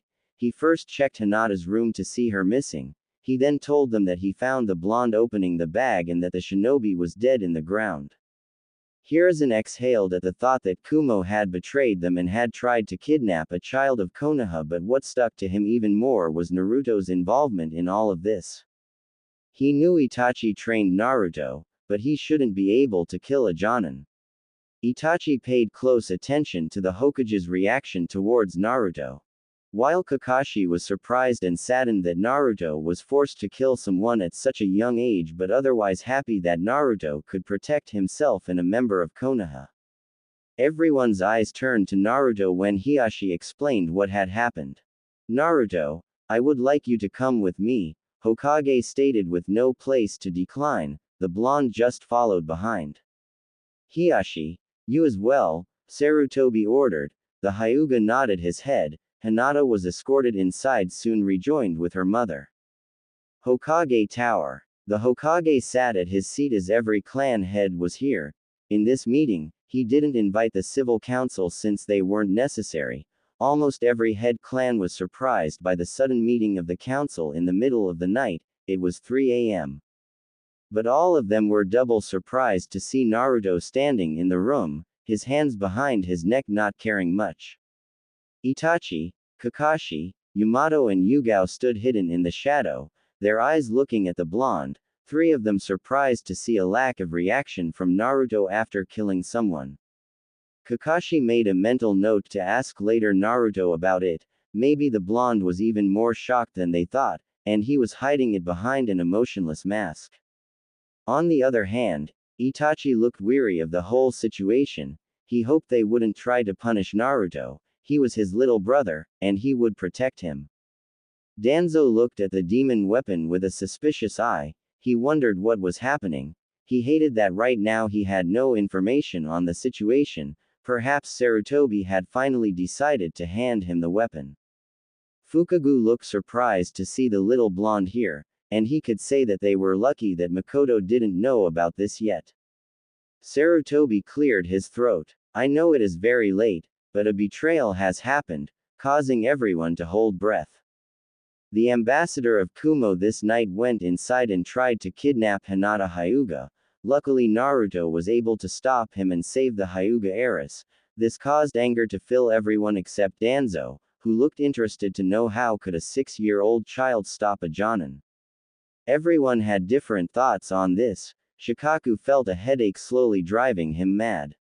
This is troublesome, he thought and cleared his throat. Lord Hokage, I think we should let know Kumo what their shinobi tried to do. We don't know yet if he acted out of selfish reasons or if someone ordered him, Shikaku stated, knowing full well the chances of the latter were much higher. Hiruzen nodded his head and called, "Dog." Within a second, Kakashi stood kneeling in front of the Hokage, close to where Naruto was standing. Send this scroll to Jiraiya. I'm afraid he should cut his research short, Hokage stated and threw a scroll at Kakashi, who grabbed it and disappeared as soon as it appeared. Naruto's ears perked up at the mention of the Sannin and wondered if he would decide to visit him. And maybe perhaps try to make up for his complete absence in Naruto's life. Now that Kakashi had left, Sarutobi knew Kakashi's dogs would find him in no time and know the situation's seriousness, and he would come to back up the village. With that thought done, now the only thing left was Naruto. Turning his eyes at the blonde, he cleared his throat, getting everyone's attention. Naruto, I would like to know how you were able to defeat the Jonin. Sarutobi asked warmly, and he knew right now that he wasn't on the best of terms with Naruto, but he hoped to make up for it somehow soon. During the day, I noticed the shinobi lurking around the Hyuga compound. When night came, I waited for a few blocks away to see if he would try anything. When he suddenly jumped over from the wall, right in front of me. At first, he told me to leave and forget I saw anything, but I stood my ground, and since I'm a child, he underestimated me. I used Shunsen to show up in front of him. He was caught off guard by my speed, and I stabbed him in the liver, Naruto explained. Hiruzen was impressed that he used the shinobi's ego against him, while Shikaku thought Naruto could be an impressive strategist if only he could spend some time with him. Fugaku smiled warmly at the kid for saving the girl, while the Uchiha clan and Hyuga clan didn't exactly see eye to eye. Even Fugaku would never wish that kind of fate to any of the Hyuga residents. Hiyashi made a mental note to thank Naruto later and to apologize for attacking him. While Danzo thought that the demon right now had even more value than before, he needed to speed up his plan a bit. Can I leave now? Naruto asked indifferently. Hiruzen thankfully nodded his head, and Itachi escorted him outside. Leaving the Hokage tower, Itachi immediately turned to Naruto and put his hand on his shoulder. You sure you alright? Itachi asked, concerned, and his eyes were checking for any wound. Naruto smiled happily to have a big brother like Itachi, and he nodded his head. I'm fine, Ni-san, but thanks for asking. Itachi accepted the answer and led him to his house. Naruto was lying on his bed, already asleep. Itachi checked around the house for anything, and his eyes turned at Naruto again, who was peacefully sleeping. What would you do in my situation, Naruto? Itachi whispered with evident sorrow in his tone. Tomorrow, Kumo. The following day, a shout was heard inside the Raikage Tower. The table in the room was thrown across the room, getting destroyed when it hit the wall. While this was happening, a certain Jinchuriki stood silent, waiting to hear what was the problem now. Big bro, what has GG got you, so angry? B asked while rapping and moving his hands around and doing weird poses in front of his brother. The Raikage glared at his little brother for taking this as some kind of joke. I had been against the plan but couldn't help but agree that Kumo needed a bloodline. Our shinobi was killed trying to kidnap the girl, I stated with evident anger, but not towards the act but towards his own shinobi for getting caught. B stopped rapping, and a visible frown erupted on his face. He told his brother not to try it, but he just couldn't help himself, stating that Kumo barely had any bloodline. B hated how the hidden villages still acted towards each other. Why couldn't they just let go of these petty things and live? B hated that with this done, he wondered what the difference between Kumo and the likes of Orochimaru was. Just the thought of his country being no different made him want to vomit. So, what now? Are they declaring war against us? B asked, knowing there was a high chance of them declaring war for trying to kidnap a member of their village, not mentioning a child. War had been started in the past for far less. No, they had sent me a letter to explain why a shinobi tried to kidnap a member of their village. Therefore I will go there. Perhaps we still haven't lost yet, I replied, looking outside the window and thinking of a plan. B frowned dependent. He chewed his lower lip and held his tongue.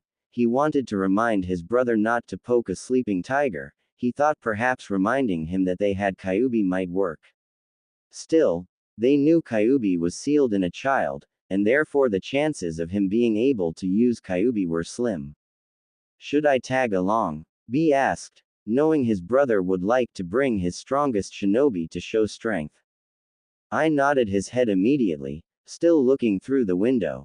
Darui is coming along as well, he replied, and thought bringing Yugito might or might not be a good idea. She was still only 8 years old but quite good for a young kunoichi. B thought to leave when his brother turned to look at him. Be prepared for anything, Itachi. Where's Naruto-kun? He could be scared alone, his mother shouted at him. To say Makoto Uchiha was angry would be like saying that Orochimaru is a good guy. Itachi had come home with his father and explained to his mother what had happened. When she heard that the Hokage sent Naruto into his home alone after killing a foreign shinobi, she got furious. What is that old man even thinking? Naruto-kun needs someone to tell him that what he did was not wrong and not feel alone, Makoto half shouted at both him and his father. Miko-chan, you know we can't have Naruto sleeping in this house. Our reputation with the Hokage is already falling down the hill, and him getting suspicious that we are using something on Naruto when he isn't looking can worsen our situation, Fugaku explained, knowing full well how his wife was whenever Naruto was mentioned.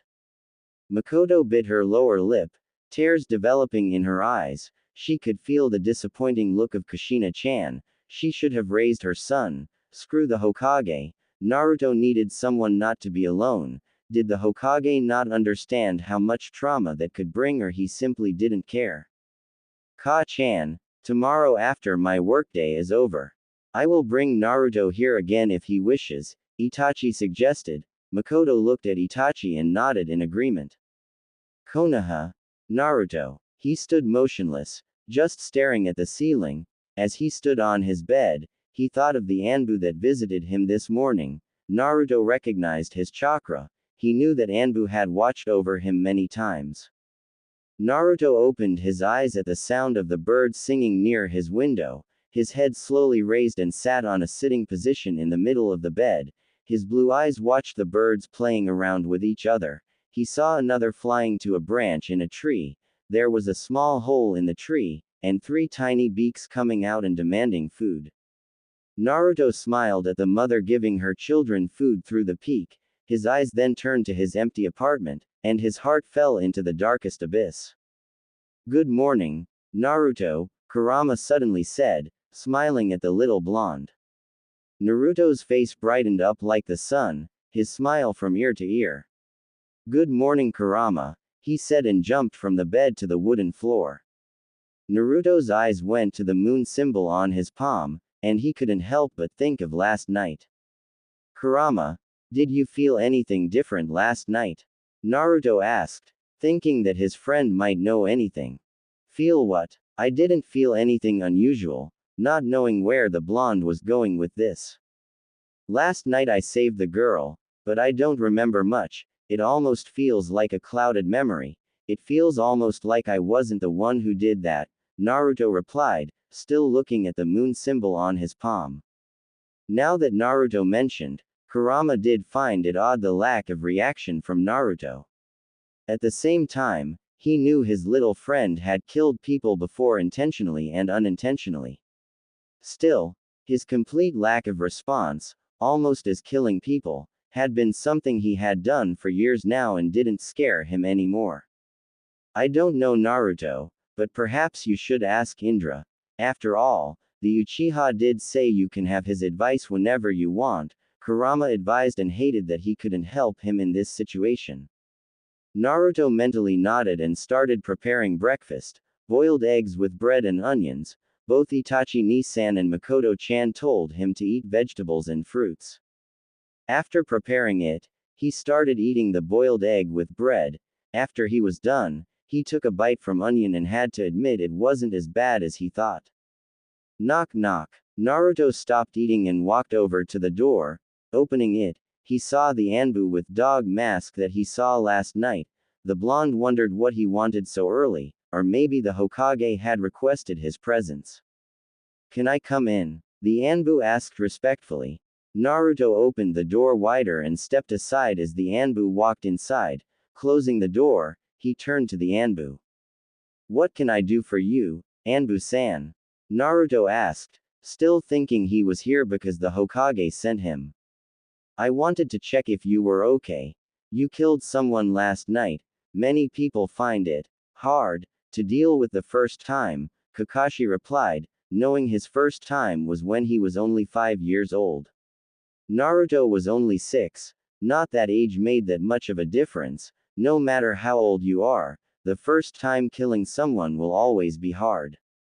Naruto found his concern surprising. Is not the first time I killed someone before. People of this village sometimes tend to get drunk and sometimes they leave you no choice, Naruto replied, knowing the Anbu route he killed and the mob that had gathered to give him a birthday surprise. Kakashi's eyes widened at what he heard. He never thought that anyone actually attacked Naruto. He wondered if Hokage knew of it, and if he did, why did he not tell him? When did that happen? Anbu asked with a much more serious tone. Naruto explained what happened on his birthday, except he told him that only a few people had gathered at his house that night. Kakashi remembered that he had been on a mission during the celebration for the defeat of the Kyuubi, which Kakashi couldn't help but find odd. Usually, that day was free of work. I see. If you need to talk with anyone, you can talk to me, Kakashi stated. Naruto nodded his head, and the Anbu left. Single quote. Naruto stood up and left the apartment, and he needed to train and get stronger to protect his Uchiha family. Reaching the training yard, he did the shadow clone jutsu, and 1,000 clones suddenly appeared. Alright, 100 start reading, 700 start training on elemental manipulation, and the other 200 will beat me up. Soon the clones left to do their jobs. Naruto's eyes stayed blue as he prepared for training. After 5 hours, once a training ground stood, now filled with craters everywhere, Naruto was lying on the biggest crater, his body spread, sweat rolling down his face, his shirt was wet with sweat, and his back ached badly. In the following hours Naruto trained, using taijutsu and ninja weapons, like kunai, shuriken and swords, but not once did he use the Sharingan. He wanted to train without Sharingan. He used it only against Itachi or Shisui or if he had no other choice against someone else. As he kept breathing, a thought occurred to Naruto. He slowly put his hands on the ground and stood up, still breathing heavily. Kurama, Indra said I could talk with him and Ashura, but can I also talk with Hashirama and Madara? Naruto mentally asked, thinking of what Indra said to him. Kurama thought of it, and if he was sincere, he wasn't entirely sure. Indra mentioned that when Naruto became their reincarnation, a bit of their chakra was sealed inside Naruto, but he mentioned nothing of Hashirama and Madara's chakra. Is worth a try, but don't get your hopes up, Kurama stated. I have never my hopes up anymore, Naruto replied and sat with his legs crossed and closed his eyes. For a few minutes, nothing happened when he suddenly felt the air itself change. It felt calmer, and he felt sleepy. Opening his blue eyes, he was back in the forest of his mindscape. But surprisingly, the ground everywhere was covered by red leaves. Naruto heard footsteps coming towards him, and slowly ahead of the trees came out a person with white kimono covering his whole body. Naruto knew he had never seen him before but knew his name, and he knew him somehow. Ashura.